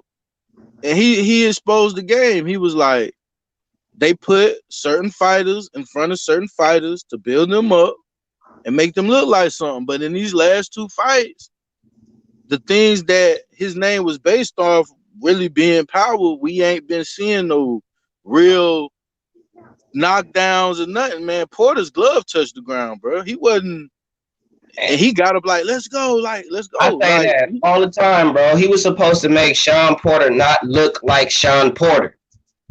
That's what he was supposed to do. Sean Porter looked like Sean Porter in that fight. So there was nothing that Spence did in that fight that was super duper special to me. He was supposed to make Sean Porter look like average since he's supposed to be so great. He's supposed to outbox Sean Porter. All the shit didn't happen. Sean Porter did that to him, boom. Sean Porter made Spence look like he won't Spence. The opposite happened in that fight. That's what happened. The opposite happened. You think Bud is the hardest puncher at 47? No, I just said I think personally Danny Garcia is the hardest puncher at 47. I was gonna say that too.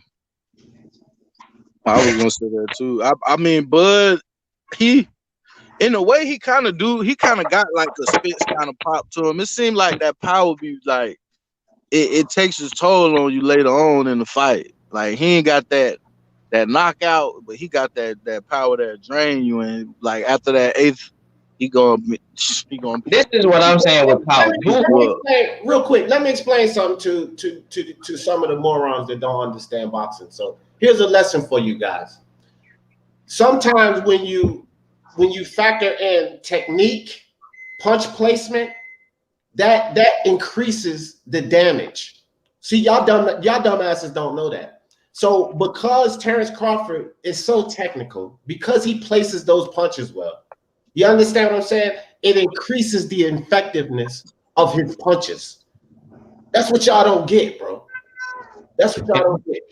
Who at 47 got real, like one punch, if they catch you, it's like, ooh, shit. Like, who at 47 really got that type of power? Hold on. Salute to Fernie Forbes. He's been riding with me since I had 200 subs. It was just me, the Boone Man, and my mama riding with me when Fernie was with us. So salute to you, my brother. Salute, bro. Appreciate it. And just like DT was saying, and salute to Andrew Tucker World. This man right here, if you haven't heard of him, you haven't seen him, go check him out. Andrew Tucker World knows what he's doing when he talks boxing. The Boone Man, speaking mind, and Flame On comes with that fire in anything musically. But DT was speaking on 147. I guess what you saying, the hardest puncher, Boone Man? Who really got real pop at 47 where when you see him fight? Because I ain't gonna lie, at first it was Keith Thurman. Keith Thurman was the fighter that I was like, hey, if Keith Thurman catch you, it's gonna be a rough night for you if he catch you. But then when I started seeing him fight the fighters such as the Sean Porters and the Danny Garcias, I realized he still that power do transition. Because Danny didn't want to take that right hand no more after he felt it the first time. And Sean was a little reckless with it, but he still didn't want to take that right hand too much in the fight either. So hold on. Time out, everybody. 1 second. Jim Boxing in the building. I gotta show him some love because this is the same guy who told he knows his sports that Errol Spence wanted him to bulldoze him. That was the realest statement I've heard in a long time. So Jim Boxing. Oh, shut out. What up, Mike? What's up, bro? What up, Mike? Yeah, bro. Look. I think DT got a point, man, because like I was watching them Pacquiao highlights, man. Thurman be thumping shit, bro. Thurman be thumping shit. Thurman got heat. He got to give him that. And Pacquiao said like, and Pacquiao done fought a lot of fighters, bro. He was like, Thurman probably got the heaviest heads he probably seen. Hey, y'all check this out though, and I know they're still prospects, but let's not sleep on Boots Ennis and Virgil Ortiz because they got pop, bro. That's true. And then you got Mr. Two Hands Up. Your Dennis Ugas got pop at 47.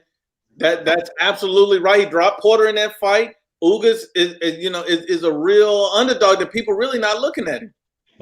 Nah, ain't nobody looking at him with his Cuban style and all that. And he did put up a decent fight with Sean Porter. I ain't gonna lie, I kind of edged it to Ugas, but we all know how that turned out. What's up, Two Hands? Yeah, I gave that fight to Porter. It was a close fight. And one of those fights where you could almost say it's like a swing fight, but Yeah. I think he did enough. I think I had Porter too because it just seemed to me like because Porter didn't fight the fight. See, Ugas was expecting Porter to fight the fight he fought with Spence, and that whole shit he was doing with that trying to box shit, kind of like he couldn't engage without Porter engaging most of the time. So I mean, and he ate a lot of jabs. I mean, I don't know. It just seemed like he did a lot of showboating and not enough throwing his hand. He kind of let that shit slip away. Hold on, D. The UGC says Spence punch like mosquito. Yeah. Right, D? He coming at me because, all right, see, this is the thing about me. Everybody know this. If I say something wrong, I don't mind admitting it. So he really coming at me because I was on the UGC. And before I found out this, before the Porter fight anyway. But I was like, some of these guys, they can't hurt Spence because I've never really visibly seen Spence really that hurt. So I said that Laura's punches would be like mosquito bites to Spence. So I take that back. I was wrong. I misspoke. You know me. I don't give a fuck saying I'm wrong. If you're wrong, you're wrong. So that's what he was fucking with me about. But shout out to Black Wolf. Shout out to Black Wolf. Spence got a good game phase, man. He be getting hurt, bro. I seen Ocampo piece him up, and he ain't like it to the body from Ocampo, bro. So he just hide that shit good, as you should as a fighter.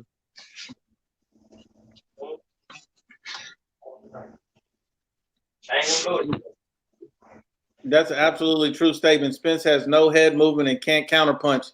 That's why he's susceptible to getting dropped by Terrence Crawford. That's why I think because Terrence Crawford beat a much big guy in Jeff Horn, who really should be at 54. This is the exact reason why I think he's tailor-made for Terrence Crawford's style. This is why I think Terrence Crawford takes Spence and stops him late in that fight. A lot of people don't agree with it. A lot of people don't believe it. I truly believe it, and that's why, because of those specific reasons right there. And that was highlighted in the Sean Porter fight, and people don't really want to take a look at that. But that's the truth. I know Bud hits harder than Porter. I know that. Yeah, that's a fact. That's why I changed. Nuke already know this. I changed my whole view about that fight after I seen him fight Porter because we seen Porter hurt Spence in that fight. And here's the thing: Porter ain't no damn power puncher by any stretch of the imagination. So you're talking about, again, going back to the technique and punch placement.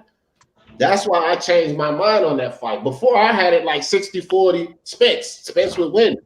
Now I say it's a 50-50 fight, but I'm edging Crawford to win that fight, bro. I mean, even still, I'm edging Crawford to win that fight now. I changed my whole outlook on that fight. And he said they act like Spence is 21 years old. He still has 10 years to catch up to do what Canelo's done. I think this is the one thing. I appreciate that, Melo. This is the one thing I think that people really need to take off the table. Errol Spence and Canelo Alvarez, that fight just probably won't ever happen at this point because you see Canelo Alvarez chasing greatness. You see Errol Spence struggling against Sean Porter. See, the only way that fight was even going to be a super fight or be a fight where people will be excited or anticipating about if Errol Spence Jr. kept running through guys, making it look easy. And then when he fought and struggled against Sean Porter, that changed the whole way people looked at Errol Spence Jr. And everybody knows that Canelo will wash him and stop him. Like, that fight is no longer what anybody thought it could have been at this point. Everybody on this panel said, everybody. I remember Flame On saying, I remember DT, I remember Ibfp saying it. We all said it at that time. Spence ain't beating no damn Canelo. After this Porter fight, if any of you Spence idiots think that he's going to beat Canelo, I'm telling you, bro, it is not happening, bro. It's not happening. You're not going to beat a Canelo Alvarez struggling with a Sean Porter. That's not even the triangle theory right there. If you're able to beat Canelo Alvarez, you're not going to have a problem with Sean Porter at 147. Hold on, this one is for DT3. Tim Johnson says, question, it seems like most of the panel feel like Spence is just maybe an average fighter, no head movement, slow. So what makes the fight with Crawford so attractive? Star power. Star power. Yeah, and you wrong there because I'm a Spence fan, you moron. I just like to tell the truth. The truth. I'm a Spence fan. Everybody on the panel knows it. So what are you talking about? I've defended Spence on a lot of. Me and Nuke has gone back and forth about Spence. So you dead ass wrong, bro. We telling the truth.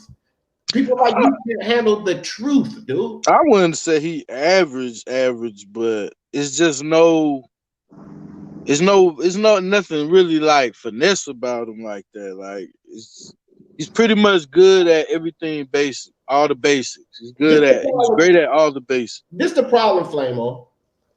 This the problem right here. Spence is a good fighter. Okay, again, I'm a fan of Spence. He's a good fighter. The fanboys have hyped him up to be like a great, like spectacular. So when you look at the way they hyped him up, and we got to knock him back down to the level where he is, we're not saying he's average, basic, or none of that. Nuke said plenty of times. He said, I think Spence is a good fighter, but he cannot beat Crawford. And now I agree. I think he's a good fighter. We don't think he's basic, but it's a difference between being a good fighter and a great fighter. Crawford's a great fighter. See, at one point, I thought Spence was a great fighter. That's why I said there's a lot of questions that's going to be answered in this Porter fight. I said this on my live. We're going to get some questions answered. Well, Spence answered the question for me. He's not at the level of great. Hold on, I got another one for DT3. He says Spence is average, Spence is technical and fundamentally sound. So how is he basic? Spence is the best of 147. I know no one on this panel said that he was average. I think he's above average. I think he's better than your basic welterweight. I just don't think he's the best. DT, speak on it. How was he the best at 47? Since y'all keep saying Terrence Crawford ain't beat nobody at 47, who was Errol Spence beat at 47? Mikey Garcia is not a 47-pounder. Kell Brook actually had a messed up eye, so he really wasn't at his best. So who has Spence beat at 47? Please don't say Chris Algieri, who basically fought Spence for a check. Who has Spence fought and beat that has went on to become, oh, y'all gonna say Sean Porter, who basically made a rugged, tough, ugly fight with him. That's it. Who they said had no skills. Right. And then had no skills. The dude that y'all said had no skills gave Spence the toughest fight, had him fighting for his life. Yeah, and the press conference, the post-fight press conference, Porter made Spence say he got skills. Yeah, you got skills, you can fight. Made him change his fucking tune after that fight. Hold up, and then he so basically, if Spence beat Chris, if Crawford beat Chris, and if Crawford that would have, even though he beat Jeff Horn, he beat Benavidez in a fight that y'all didn't even think Benavidez that Crawford was gonna win, because I remember when Benavidez and Crawford, all the hype was leading up to that fight, y'all thought Benavidez was gonna get Crawford, and he stopped them in the last round. Now y'all saying Benavidez ain't nobody, he beat him on a bad leg, all that shit, but y'all was show hyping that bad leg motherfucker up before the fight. Absolutely. And you do people still think that Errol Spence can move up to 154 and dominate? Flame on. Nope. You think that Spence can beat Erickson Lubin at 154? Lubin, I give him a chance. Like, I won't say Lubin to just wash him, but I just don't. I don't know, bro. I don't think he really could fuck with too many people at 54 after this last fight, and I think that's probably why he kind of hesitant to go up there. I edge Lubin 60-40 right now, though, unless he showed me something with Garcia. But what about J-Rock? He food up there. Oh, he food for J-Rock. Because the thing is, right, a lot of people was saying Spence could beat Hurd, and a lot of people thought Hurd could beat J-Rock. Now, J-Rock was eating some of Hurd punches like them bitches was like, I don't know, bro. Like, he was eating them bitches like candy. So if you got a guy like Spence going up who his power ain't even what it's supposed to be at 47, going up there fucking with a J-Rock, hey man, he might look like Hurd out there. He might get stopped, Now I'll say this, guys, because this is where, I'll say this, and this is not about a debate, but all you guys know this. Spence draining down, bro. We all know that he's draining down. to keep staying at 147, regardless of what these fanboys think. He never had a problem making weight. Shut the fuck up, bro. He's 30 years old and he's starting to have issues making 147. So with that being said, he's going to be more comfortable at 154 as far as weight, bro. He's not going to have to cut as much. He's not going to drain. So I used to think that he would dominate at 154. That's what Black Horseman, shout out to Black UGC. That's what he was just picking at me about. Because in that same live, that's what I was saying. He would dominate at 154. I don't think that anymore. But I do believe that he can compete at 154 because he won't have to drain. He won't have to cut as much. He'll be more comfortable at that weight. And you guys know, like, when you're at a more comfortable weight, then you will display a little more power. You will display a little more stamina. Y'all understand what I'm saying? So I'm not going to say he can't compete at 154. That's probably where he needs to be instead of keep draining down to 147. Now we got a comment in the chat that say Demetrius Andrade is garbage. Oh no, you're garbage. That's what. Well, man, he deserved to get. He need to go in the corner for a little bit. Yeah, put him on. I said he should stay at 54. I mean, he should fight at 54. Fight at 54. Yeah, Demetrius Andrade, who in the 160-pound division, since he's garbage, moves better than Demetrius Andrade? Who in the 160-pound division is more elusive than Demetrius Andrade? Who in the 160-pound division is harder to get to than Demetrius Andrade? I know, D. Who? Jamal Charlo. Oh, yeah. Harder to get a fight. Good one, dog. Super Classy says, J-Rock will kill Spence. These fanboys are too much. Spence will outbox J-Rock cleanly. Let me get on this panel and I will body bag and toe tie all these raggedy looking. Super Classy, you got to name a fact first, brother. You got to name a fact to make me believe that you understand and you're not just a casual boxing fan. Give me one fact. One fact. Anybody want to go in on this response? Yeah, I'm going to tell you like this. Your dumb ass can't get on this panel, but I'll tell you this. D. Jefferson's debate cage. We don't need all four of us. You're a moron and you're a casual. So any one of us on this panel can body bag you, toe tag you. Any one of them. I got a question though for him. Yeah, man, we all do this, man. I need y'all all to realize that, man. How does Spence outbox J-Rock? That was a casual statement, bro. Don't even try to. Like, what is he gonna do? Like, nah, what will he do? What will he do? How will he do it? Because with the style that Spence fights, that's easy for J-Rock. His style ain't no different than hers, other than he has a better jab and he's a southpaw. But you talking about he's gonna outbox? He's more of a brawler than a boxer. Why he ain't outbox Sean Porter? But he gonna outbox J-Rock at 54.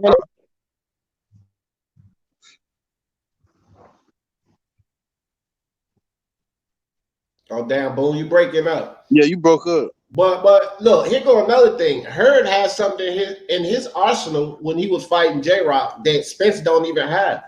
First and foremost, his attributes, his natural attributes, he's longer and taller than Spence. But here's something that Hurd has in his arsenal that Spence don't even utilize, is that short, swift uppercut. And he was catching J-Rock with that. Spence don't really got that. He don't do that. So, I mean, I want to know, like, these guys, like, again, I'm a Spence fan, and I know where his skill level is. I understand where his skill level is. What do you see? What do you guys see that's telling you he can move up and outbox these people? What are y'all seeing, bro? The only guy that he has clearly outboxed, and I have to admit it, was Mikey Garcia. But that's 135 to 154, you idiot. Reach advantage, height advantage, weight, like he's more comfortable at the weight. I don't, man. It's like fucking arguing with kids or some shit. They say, how will Usyk do at heavyweight, fellas? He should do pretty good, man. And a lot of short heavyweights are having success now too. His stamina, his foot movement, his patience. he should go a long way. It just with me, I just need to see him take a punch from somebody at heavyweight with a punch.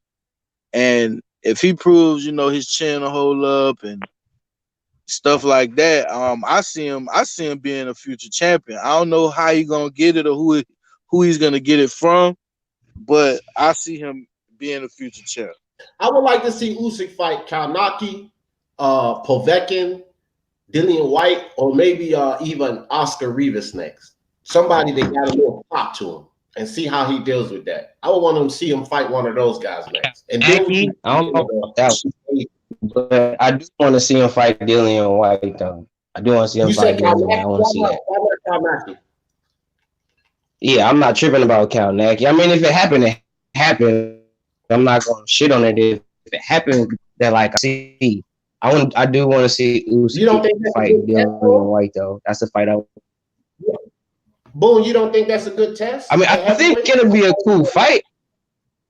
I don't think Kalnaki has a Usyk like that. I think he'll make a fight of it. Don't get me wrong, he'll make a fight of it. But once Usyk makes his normal, Jackie don't really have nothing special about him. He just a decent come forward fighter. And if you enter a come forward fighter combination puncher, then Kalnaki. Because they both pretty much got the same type of style, in my opinion, from what I see. And I think that Usyk is just gonna pick them apart. The longer it's like the longer that fight lasts, the worse it'll be for Kalnaki. Yeah, Kalnaki's somewhat of a punching bag, to be honest, bro. Yeah, because Areola was tuning him up, bro. Yeah, I man, look, that was a good ass fight, bro.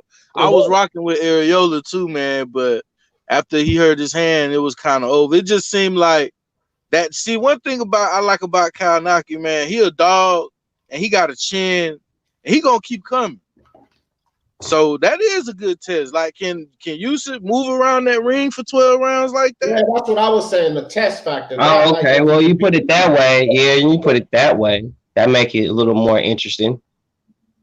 I mean, speaking of a hurt hand, do you guys think, I know all y'all watched the fight last night, and I think it was the 8th round when Vosdick hit Beterbiev on the top of the head and kind of jammed his wrist up. Do you guys think that had a factor to do with what went down? Because you could tell visibly he fucked his hand up. Or he couldn't throw it. Like, yeah, I seen that. He kind of shook it a little bit and was like shrugging his shoulders. Yeah, but yeah, that played a part in it. But I also think what I didn't like from Vosdick was, man, he was moving too much early. I kind of think he kind of got gassed too.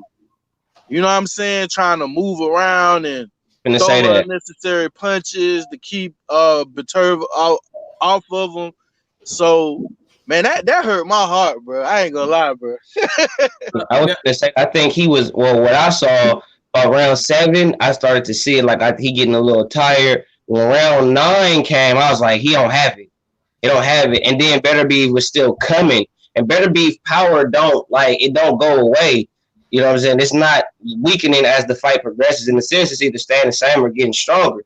So you still got dude punching on you. You getting tired. And I was like, Beterbiev is either gonna get him out of there or dude finna, you know, it's gonna be a tough fight for him. He was gonna quit on the stool, bro. His power don't fade because when he fought Enrico Colin, he stopped him in the 12. And he was moving around. Like Enrico Colin had a lot of good movement too. So Beterbiev had to walk him down, and Enrico was catching him with some decent shots. He gave Beterbiev a decent fight, but his power don't fade, bro. His power I think Biv will get him though. Still, I still think Biv will get him. I don't know, bro. I don't know. Beterbiev. We don't know. Better. We don't know. See, like I seen these video earlier, bro. And that's the thing. What he said was he was showing us things we didn't see, because prior to this, I watched their last 3 fights, and the reason I was gonna rock with Vosdick was because it was just like I think he you can hurt Beterbiev, but he wasn't doing shit. Like when he stopped the Colin Rollins dude, he wasn't really doing nothing spectacular. Like all his punches was kind of like it was just like robotic to me, bro. But like last night, he was showing some like different shit he wasn't showing in his last 3 fights, bro, and that shit surprised me. Like his defense is underrated too, bro. Very underrated. And I studied 5 fights for Turviev because this was a hard fight for me to pick, and I still fucking got it wrong. But none of the 5 fights that I watched did he use hand feints, bro. The dude was using hand feints last night. That's significant too. So for all of you morons in the chat that don't understand that, those hand feints are significant. So when you don't see fighters utilize this type of thing, then it gives you the idea is what is he doing to set up these knockouts? But he didn't have to set them up for a lot of these other opponents because they stayed on center line. Let me jump in here real quick, D. Go ahead, bro. Now, I've gotten a lot of feedback. I said, Andy Ruiz versus Anthony Joshua was a 50-50 fight. And, I just noticed that it's overwhelming support that everybody keeps saying, no matter where I go, what I do, online, Twitter, wherever, on the comments, everybody is overwhelmingly saying Anthony Joshua has no chance. And I think that people are making a huge mistake writing off Anthony Joshua after one bad performance. And then, people forget that Andy Ruiz did get dropped in that fight. People did forget that Anthony Joshua was slimmed down. So I'm not saying, that it's going to be easy fight for either guy, but I think just to write off Anthony Joshua is crazy.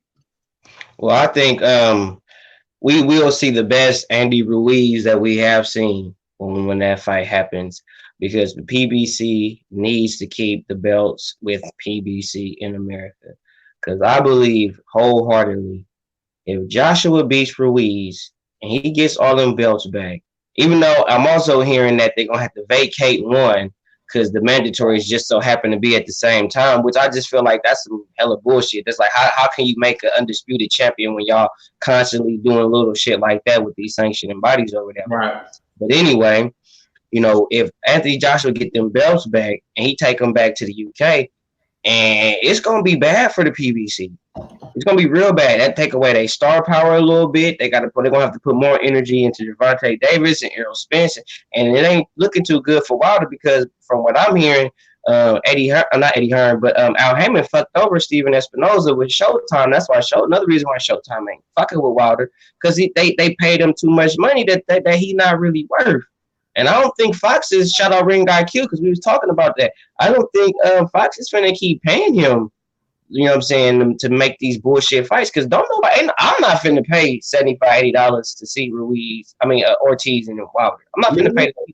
Me either. I'm not buying that fight. Fire stick.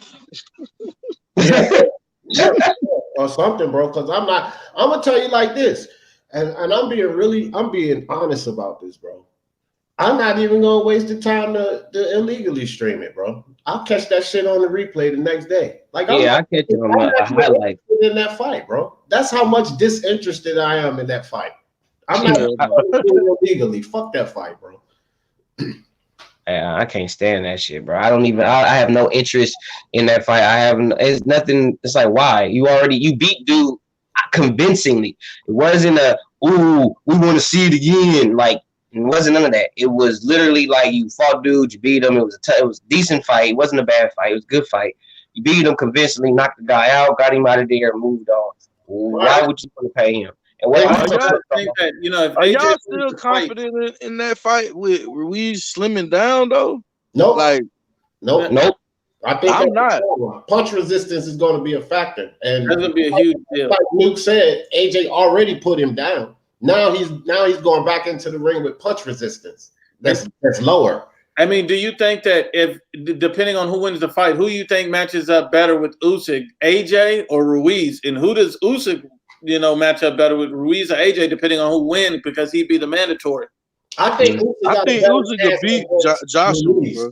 I think he got a better chance with Ruiz, because Ruiz in his trainer said that he does better with taller fighters, right? Usyk is more. Point. You understand what I'm saying? Usyk is more on his level, and we know I like Andy Ruiz, but he ain't as skilled as Usyk, bro. So I think that he has probably a better chance from the Usyk side of it. I think Usyk got a better chance with Ruiz. But AJ struggles with short fighters too, though. I know, bro. It's crazy. It's kind of 50-50, bro. I was going to allude to that. I think Ruiz is the easier fight for Usyk, just because size-wise, style-wise. I think because Usyk is hella patient. I think Joshua just gives him power issues just because of his sheer size and power. I think that's what to give him issues. I think he'll have to, the best way for Usyk to beat Joshua, he'll have to beat him with his feet.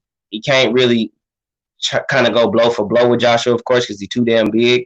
But I think Usyk can outbox Joshua. I do believe that. I don't think Joshua wants to get in a boxing match with Usyk. I think he wants to make it a dog fight. I think he kind of wants to bully Usyk, just walk him down and kind of punish him and make Usyk work really hard to get off and kind of try to tire him out, meaning that Joshua using basically less energy just by walking Usyk down.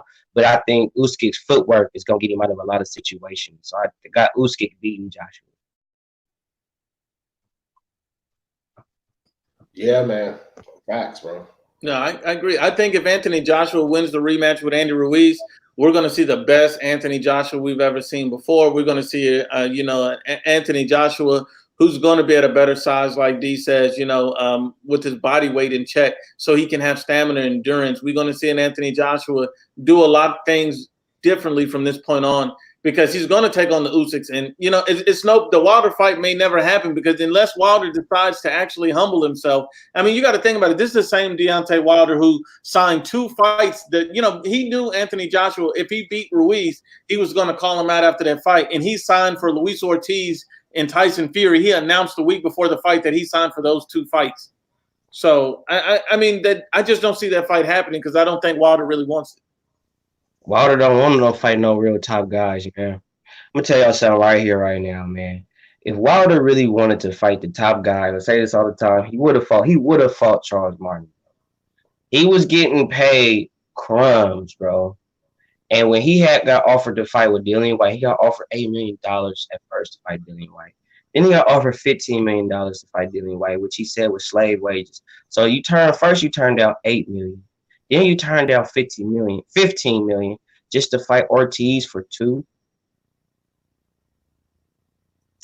I don't see. Well, that's part of the PBC not believing in their fighters. The PBC does not believe in their fighters, and they won't put them in those situations. And, people say, oh, Andy Ruiz is with the PBC. No one gave a damn about Andy Ruiz being with the PBC when they thought they were feeding him to Anthony Joshua. And then when he won, they was like, oh, we got Ruiz. They thought Ruiz would lose the fight. They didn't think Andy Ruiz would show up, and he did. He showed up and showed out and got the belts. That shocked the PBC, because they really didn't expect it. They thought they were feeding him to him. They didn't believe in him. The same way they don't believe in Errol Spence. They know what level Errol Spence really is. They don't believe in him like that, or they would have had him beat Terrence Crawford, because he simply just don't have the skills. That's what they don't believe he can do it. That's really what it is. They do not believe in half their fighters. They didn't believe in Deontay Wilder could smoke Anthony Joshua, because if they did, they would have been and make that fight happen. They wouldn't be delaying it. Why would you need to build a fight that's already massive? That makes no sense. They don't believe in fucking Tank Davis. Look how they baby in this motherfucker, man. And he's doing the same dumb shit at Tank Davis, man. I said this the day that he moved up to 135. I was on the live and I said this exact thing. He's going to come up to 135 doing the same dumb shit he was doing at 130. Now, fast forward to where we are now. He's fighting an older guy on his way out the door and talking about fucking Leo Santa Cruz next, which is a guy coming up in weight. That's the same dumb shit he did at 130. So if it's like that, you should have stayed your fat ass right there at 130, because you coming up here doing the same dumb shit. Well, we don't say no like he dug Charles Martin. Like, come on, bro. Y'all got to cut that out, man. How was that foolishness, bro? Charles Martin wanted to fight him, was calling him out, all the shit. Everybody wanted to fight Wilder, bro. Wasn't nobody scared to fight Wilder. Y'all just listening to everything Wilder is saying and treating it like it's the gospel. And ain't nothing that Wilder is saying written in the damn Bible, Quran, none of that. Not even in the dictionary. Y'all just they won't speak on the fact that AJ fighting the fighters that he dug. Bro, AJ so pissed. He even was talking about how he was like, bro, why the hell am I, you feel me, getting all this, you know what I'm saying, flack? I'm fighting top 10 guys. This dude's fighting tomato cans. Now, he says stop underrating Ruiz. He's the most complete heavyweight: speed, power, waist movement, quick feet, resistance, stamina. Stop playing with Ruiz, bro. Y'all gonna see. Ruiz is a legitimate fighter in the heavyweight division. I've always rated Ruiz highly, because I knew that he can give anybody hell. Even before the Anthony Joshua fight, people were saying, "Oh, it's a cherry pick. It's a cherry pick." You can't cherry pick a top level fighter. And then maybe Anthony Joshua overlooked it, maybe he didn't. But I knew Andy Ruiz would bring some problems to the table. Yep. I picked AJ based on what I've seen, but I know Andy Ruiz is not an easy fighter. Andy Ruiz is not an easy fight. His only real loss is basically a technical questionable loss against Joseph Parker. Yeah, some people had him beating Parker. Now. I had him beating Parker, and that's the only loss of his on his resume is a questionable loss to Parker, bro. So he is who he is. I mean, come on now. I want to say this about Anthony Joshua, bro, and Nuke already know, bro. I'm not like for all of you idiots and haters out there. IBFP already know. I'm no damn Anthony Joshua fan. I just gotta speak the truth, bro. And I want to say this about Anthony Joshua. I don't know, like all of these people were underrating this man before the Ruiz fight. Now I had my issues with him, but it was only the deficiencies. Like I said, he has certain deficiencies. But are y'all stupid, man? This dude has skills, bro. Nobody in the fucking heavyweight division, in my opinion, hits harder than Anthony Joshua besides Wilder. And he has skills. Like, what are y'all watching, bro? Yeah, he became unified champion being a robot. Like a fighter to respect his skill level, bro. So, I mean, when people say this dumb shit that they saying about Anthony Joshua, it's like, what are y'all talking about? Even when it comes to Deontay Wilder, like there's times that I'm doing the same thing that I'm doing with Joshua right now. I'll do it with Wilder. Like, y'all gotta stop disrespecting these guys, bro. Y'all clearly don't know boxing when y'all make these statements because you don't have to like Anthony Joshua. He's a good boxer, bro. And I got Anthony Joshua getting his belts back, and I'm not a fan. And Ruby speaks none but facts. They all ran from Anthony Joshua. You know, I give him that. Andy Ruiz didn't run from it. He wanted to smoke. But everybody else in the heavyweight division ran from it. Adam Kwanaki ran from it. Luis Ortiz ran from it. Deontay Wilder ran from it. Nobody really wanted to smoke it except for Ruiz, really. Baby Miller juiced from it. He juiced himself out of the fight. Juiced himself out of the fight. Straight up. Like, how do you take yourself out of the fight? He didn't take one substance. You taking everything you can find on the shelf. They let you know he really was not confident of what was going to happen. And been saying AJ been taking steroids this whole time, talking to AJ on steroids. He was saying this the whole time to get the fight. Then when the fight happened, now you motherfucker caught on steroids. Ain't that bitch? Please pick this guy. He said Terrence Crawford is cherry picking. Please cherry picking Spence. Picking who? Cherry picking Spence? I'm still here though. He said Terrence Crawford is fighting tomato cans. Man, I'm gonna say this over and over, bro. Y'all didn't have a problem when they mandated Ocampo, and then this Abdullah Kubla, whatever motherfucker that just beat Collazo is gonna be his mandatory most likely after Garcia. Y'all didn't have a problem with that shit. Who's a better fighter, Mean Machine or Ocampo or Abdullah Kubla? Mind you, Mean Machine is a former Olympian. All shit. You know, he got a resume. He done did some things in boxing, but you know, casuals ain't gonna give him his credit because he ain't. But it's okay though. It's all right. I mean, he's the only mean. He's not named Mean Machine for nothing though. But it's good. He undefeated too. You know what I'm saying? Just saying. I mean, he's only a tomato can because he ain't took a loss and his name is Mean Machine and he's a former Olympian. You know, I mean, hey, you know, we fight Olympians out here. You know, that's all. Who the fuck was Ocampo?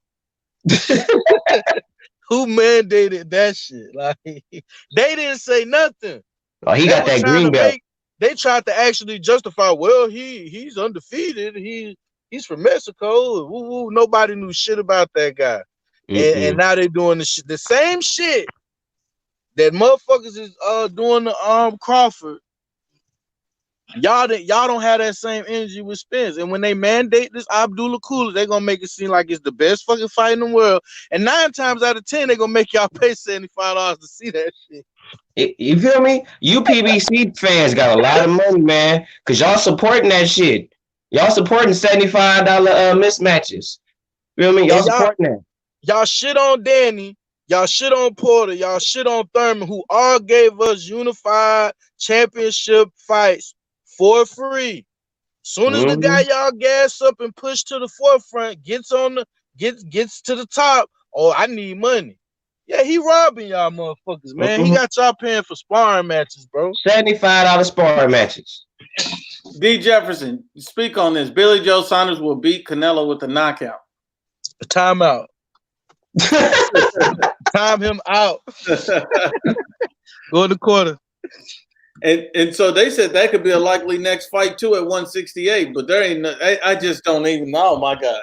Billy Joe gonna get caught juicing again, like he did get caught. I was so mad that Billy Joe juiced for that damn Andrade fight. I was juiced when they announced that shit. I was juiced. And then next thing you know, he gonna be caught pissed and dirty. He said, "Did y'all forget AJ got dominated? It was not a close fight. If there was no rematch clause, Ruiz wouldn't have even have to give him a rematch because he beat him convincingly with a knockout." Is Andy Ruiz convinced? Because he's switching up his whole shit. He made a big deal with the negotiations, like he was gonna damn near go to court about the shit, and now he's getting skinny. I mean, yeah. So if he believed what you thought, that it was easy, even though he got put on his ass, why is he switching up what the fuck he was before? Because if it ain't broke, don't fix it. Exactly.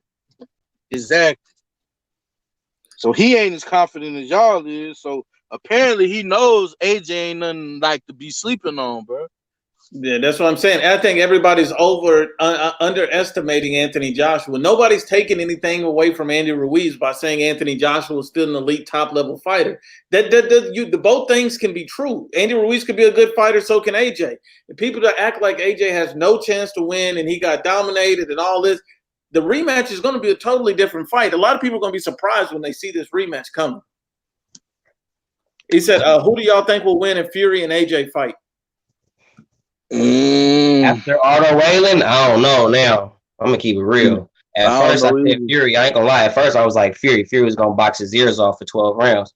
But after that Otto Whalen fight, I don't know, bro. That's really 50-50 to me now. And then, you know, shit, Fury got to get past Strowman, man. And you can't even sleep on Dillian White. I mean, but I don't know what's going on with the whole test and all of that. I want to see who ain't Dillian White back. I thought he was back. I thought he was supposed to be fighting soon or something. Yeah, he's supposed to be coming back the end of the year, but you know, even the B sample hasn't come back yet. But at the end of the day, he passed the VADA test. I don't really understand all the controversy. If you pass a VADA test, that's what the WBC go on. What are they worried about? If you pass the VADA test, that's supposed to be the most stringent, best test you can get.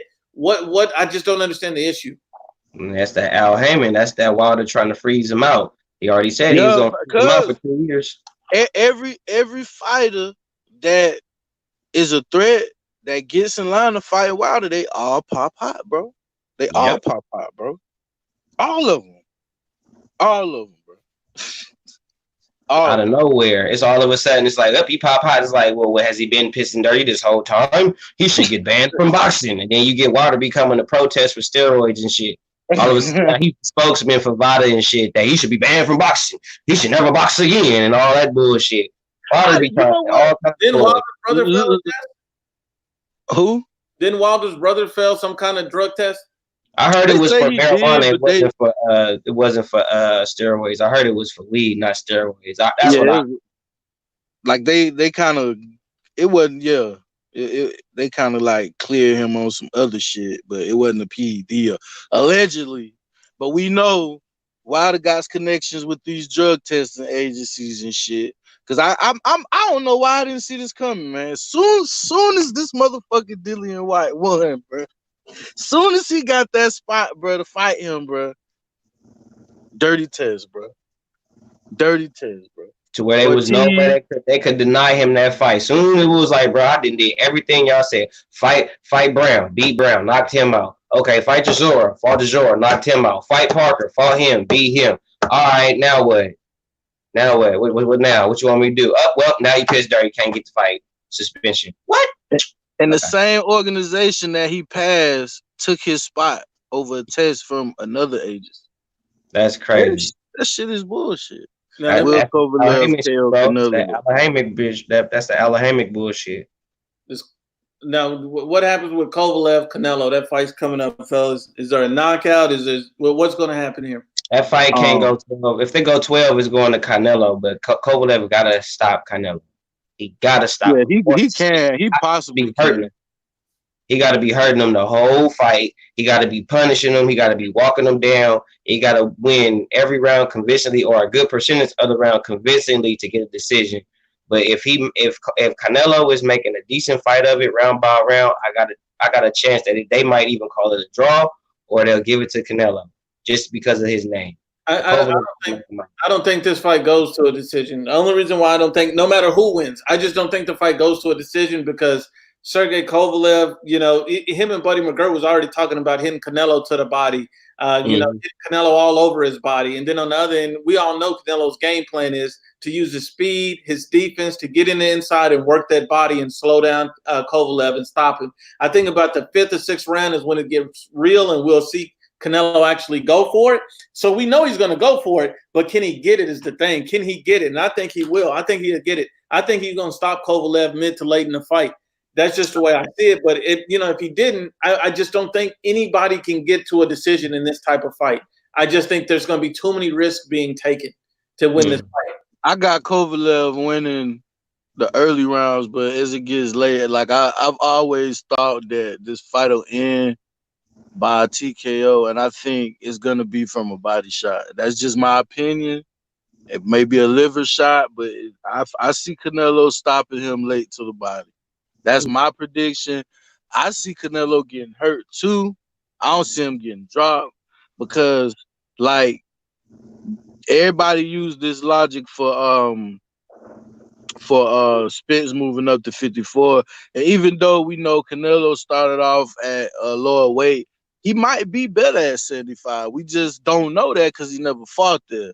So, in my opinion, he comes in there probably 180 something, like kind of the Khan shit. Like, he's gonna have his power, he's gonna have his strength. I don't know about his gas tank though.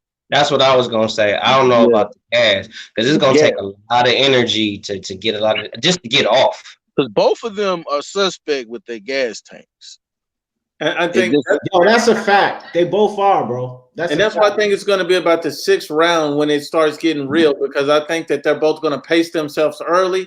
I mean, we also what happened in the last fight with Kovalev and Anthony Yard, and Anthony Yard didn't go for the body right away, but he waited until Kovalev slowed down a little bit, and we know that Kovalev's power. I mean, to me, it's not the same at the end as it is in the beginning. He's not as dangerous at the end as he is in the beginning. So I think that Canelo's just going to try to drag him in the deep waters and then go for it. I don't think he's going to do much early in the fight. That's why I think he's going to probably lose some early rounds and then pick it up mid to late and try to get him out of there. And if he's acceptable and he can get to the body, I think he's going to work it. I don't know anybody that can work the body because like Canelo can. I mean, look at Anthony Yard. Canelo has a speed advantage. It's just that we don't know what kind of shots he can take at 175. I think that's the big question mark for me. That's right, Luke. That's the biggest question because that's my only question. Like how he can evade that jab, and he's going to absorb some. He's going to absorb some punches from Kovalev. But how he can evade and how he can the way he can absorb it. If he can get through that, he's going to beat Kovalev. Do y'all think Kovalev hits harder than Triple G? I don't know, but it's probably close. Yeah. I will say Kovalev jab is better than Triple G's. I bet you his jab is harder than Triple G. And Triple G was catching Canelo with some jabs, so he's not going to want to be catching those jabs from Kovalev like that. I'm gonna tell you that right now. Kovalev jab is not like he don't have a flicking jab. He throws his jab like a punch. Like his jab is a real punch. So he's not just throwing it just to throw it out there to throw you off. Every time Kovalev jab, he throw it as a real punch. So, and he already come with natural power. So Kovalev jab is way more powerful, more accurate than Triple G. And it's long because Kovalev is a lot bigger than Triple G. Yeah, his jab is like a step less than a straight. You know, like a guy throwing it straight. They got what's called a power jab, bro, and that's what Kovalev got, a power jab. Power I horse. gotta be. I'll just base it off of this, right? Because people wasn't giving Canelo credit for the Danny Jacobs fight, but like, how much y'all think Danny Jacobs was winning in that fight, bro? Danny Jacobs was like 185, I believe. I think. I was about to say 190. Yeah, Danny was big. So I think I don't know, bro. I like I said, I know it's gonna be hard early. You know what I'm saying? But we know Canelo can adjust. To me, he's a better boxer. He don't really got too much to have to worry about other than getting his ass knocked out, to me. You know what I'm saying? And like Kovalev don't like it downstairs, bro. And we know Canelo is great with the head movement. He's elite with the head movement. Like he was everything Danny Jacobs was throwing up top. Canelo was under everything. And who is taller, Andre Ward or Canelo? Who is taller? Andre Ward. No, I think Andre Ward. Ain't he like 6 foot? Yeah, Andre Ward's like 6 foot. Canelo's like 5'8", 5'9". Yeah, like 5'8". Andre Ward has a unique height advantage. And the worst thing about Kovalev's game plan, if they really think going to Canelo body is going to help him, Canelo Alvarez is a counterpuncher. So what happens? Counterpuncher. When Kovalev starts going for any shots, Canelo's just going to be waiting, be very defensive, and he's just going to pot shot him until he wears him down mid to late in the fight, then go after that body. That's basically all he's going to do. He's going to use his speed is going to be the key to winning this fight. It's really better fight. He better fight tall too. He has to. It's really going to be like can Canelo take the punches? Can he take the punches? If Canelo know that he could deal with the punches, then it's going to go Canelo way. I don't think Canelo taking too much punishment. He's going his head movement is crazy. Yeah, I don't think he's gonna take. Yeah, I don't think he's gonna take a lot. But I think it's gonna be when he does have to take some, or when he do take some, it's gonna be. That's what we're gonna have to see. Like how he handles when Kovalev does catch him with the jab a couple of times, or when he does catch him with the right hand, or he might catch him in the corner. How does Canelo react to the power and the pressure of that? That's really what I want to see, and that's really what's gonna make me evaluate. I think that's my only thing about Canelo. Can he take those shots? I feel somewhat confident because he earned my confidence in that way by being able to take Triple G shots for 24 rounds without touching the canvas one time. And this is a Triple G that people say, oh, Canelo fought Triple G too late. Of course, they think it's too late when Triple G, nobody else wanted to fight him. Triple G was still a dangerous opponent. Triple G's never looked like he looked against Sergey Deverenchenko against anybody else, period. Right. And so that's not the same Triple G that fought Canelo because where was his jab? So people are just being prisoners of the moment when they talk about that. Triple G is a hard puncher, and we know Kovalev got hit with a good cracking shot because a lot of the stuff coming out of training camp with Kovalev and Triple G was Triple G caught him with a very good shot that really hurt him. Hey, this dude named Barber I was just looking at the comments. This guy just said Andre Ward is way bigger than Canelo. I'm an Oakland native, bro. Now, he big in Oakland, but as far as like boxing is concerned, I wouldn't say that Ward is bigger than Canelo. Because when Ward was boxing, he was overshadowed by Floyd. And if he was bigger than Canelo, he would have been at least equal to Floyd when they were fighting, and he was overshadowed by Floyd. He probably meant in size, though. In size? Oh, okay. Yeah, in size, yeah, he is bigger in size, but I thought he meant like star power in boxing. Yeah, but I don't know, man. I think do you think Andre Ward comes back to fight the winner of this fight, or do you think Canelo looks somewhere else? No, Andre Ward ain't tripping on boxing like that. He want too much money though, too. If you want Andre to get off the couch, you better give him that Ward Joshua money when he offered him $120 million. But you better offer him $120 million up front for one fight. He ain't gonna turn no shit like that down. But if you offer him something like $15 million or $20 million, $30 million or $60 million, he ain't finna take that. You gotta offer him some other generational wealth, some Mayweather McGregor type money for him to come out of retirement. What weight would they fight at if they was to fight? That'd be a big thing because that 168 and 175 are two different weights. And Canelo's in his prime. He's young. He's fast, defensively sound. And Andre Ward's been on the couch a long time. How many tune-ups does he need before he jumps into that type of fight? Yeah, and he ain't fought in a couple years, so I don't think that'd be wise for Andre to just instantly jump off the couch and fight Canelo Alvarez. I don't think that's smart, and I think Andre's smarter than that. Yeah, if the zone pay you all that money, ain't no tune-ups. That is true. Going right at it. If you a retired undefeated fighter in the zone, say, hey man, I give you 150 million to come off the couch and fight Saul Canelo Alvarez, and you in shape though. It ain't like you not in shape though.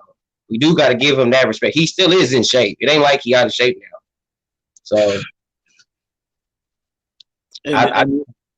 this Barber guy says Andre Ward beats Canelo Alvarez. I don't think it's just that cut and dry. We're not talking about the Andre Ward that fought Sergey Kovalev. We're talking about Andre Ward that's coming back, long gap of inactivity. Canelo's in his prime, only getting better. And if he beats Kovalev, he's used to the weight. I don't know, man. I don't think it's easy to cut and dry to say that. Yeah, for either one, bro. Those are dead. Those are 50-50 fights. I'm gonna tell you like this, man. Andre Ward been out for a while. If he comes back and like don't get a tune-up fight or something like that, I honestly don't see him beating Canelo. I don't see him beating Canelo if he don't get like a tune-up fight. If he could come straight off of being a commentator to back in the ring, and his first fight is Canelo, no, I don't see him. Nah, bro, I don't see him winning that fight. And then another thing, everybody wants Canelo to fight everybody at 175. He does not campaign at 175. He's eventually going to come back to 160. And before he comes back to 160, from fighting at 175, he's going to have to slowly come down at the right weight. So everybody's going to get back to that same narrative that Canelo ducking Demetrius Andrade and Jamal Charlo, because he's not going to fight either one of those guys. I would be very surprised, because 160 and 175 is a huge leap. I'm pretty sure Canelo's going to stop at 168 on the way down, just to fight somebody, just to get his body right. Quick question, because I'm going to ask this, and then I got to dip out. I got to check on my kid. But who do y'all think, if they were to retire right now, who would be a Hall of Famer if they was to retire? What boxer of today that you could say, if they were to retire right now, if they was to announce their retirement, will be a Hall of Famer? I'd probably say Crawford, AJ, Loma, Canelo, Kovalev. I'm gonna co-sign that exact list. Manny, Canelo, Loma, Usyk, maybe Usyk. I mean, well, he's undisputed, so undisputed. Maybe Thurman, maybe Danny. Maybe Javante Tank Davis.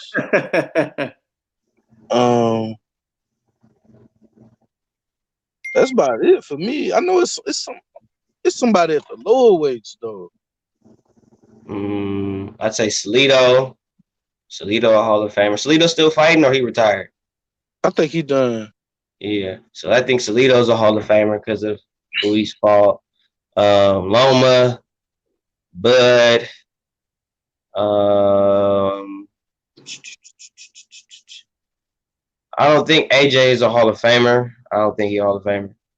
I don't think nobody if it was to retire right now, I give it to Fury, because Fury had all the belts. He did that. I can't say he didn't do it. He did do that. And he's a showman. You really can't mention the heavyweight division without saying Tyson Fury's name. You can say the same thing for AJ as well. But I think Fury being more of a showman, I think he could be more of a Hall of Famer. Is Triple G a Hall of Famer? Yes, he is. I think he's a Hall of Famer. I think because he did the first Canelo fight is epic. You can't mention Canelo without Triple G. You can't mention Triple G without Canelo. And if Canelo's a Hall of Famer, that's like saying, is Mickey Ward a Hall of Famer more than Toro Gotti? Can you mention either one without the other? So I have to say that, yeah, Triple G, because he put up an epic fight with Canelo. That's how I also pick Hall of Famers. Based on, you got to pick the epic fights too. I use resumes too. Yeah, but I gotta go, fellas. I gotta go check on my daughter. She had a soccer game. I gotta go check, see if she won or lost. But thank y'all, man. I apologize that Bomac didn't come, man. I tried to do everything I could to get him. My apologies. I'll do my best to make sure it's more substantial for the next one. We will get some interviews slid up in here. This ain't no game. This wasn't no gimmick to get people to tune in. I just want to say that on wax. But my apologies for any misunderstandings about the interview. But it is what it is. We still went live. I want to send a shout out to everybody that represents the MBBC. I love y'all. Respect forever in the day. I gotta go, y'all. One. All right. Salute to everybody in the chat. We're gonna end the stream. Flame on. D, anything y'all want to say? Add to the end of the stream. Shit, I just want to thank you for letting me on your platform. The talk boxing with some of these casuals and some of these diehard fans, these real fans. Shout out D Jefferson, DT3. Shout out to UGC. Shout out to MBBC. And shit, we're gonna do this again. That's right. And I'll be here as long as you let me on. I'm here. Always. And it's always a fire chat, like always, man. Y'all enjoy y'all day, man. Peace and love. Peace and love, my brother. Salute. D. Yo. D, hey, man, shout out to IBFP. Shout out to the UGC, the MBBC, DT3, boom, Flame on, been rocking with me and Nuke actually for a while. We did a live wave before that Spence MIKEY fight. But Nuke, my brother, appreciate you all day, every day, dog. Always, my brother. Everybody, one second. Everybody, if you don't know Speak Your Mind Sports Talk, go check it out. Go subscribe to the channel. They got good content, and it's always a live debate. So check it out. Always. Thank you, Nuke. I appreciate you. Hey, y'all have a good weekend, man. Salute. And once again, share, like, and subscribe.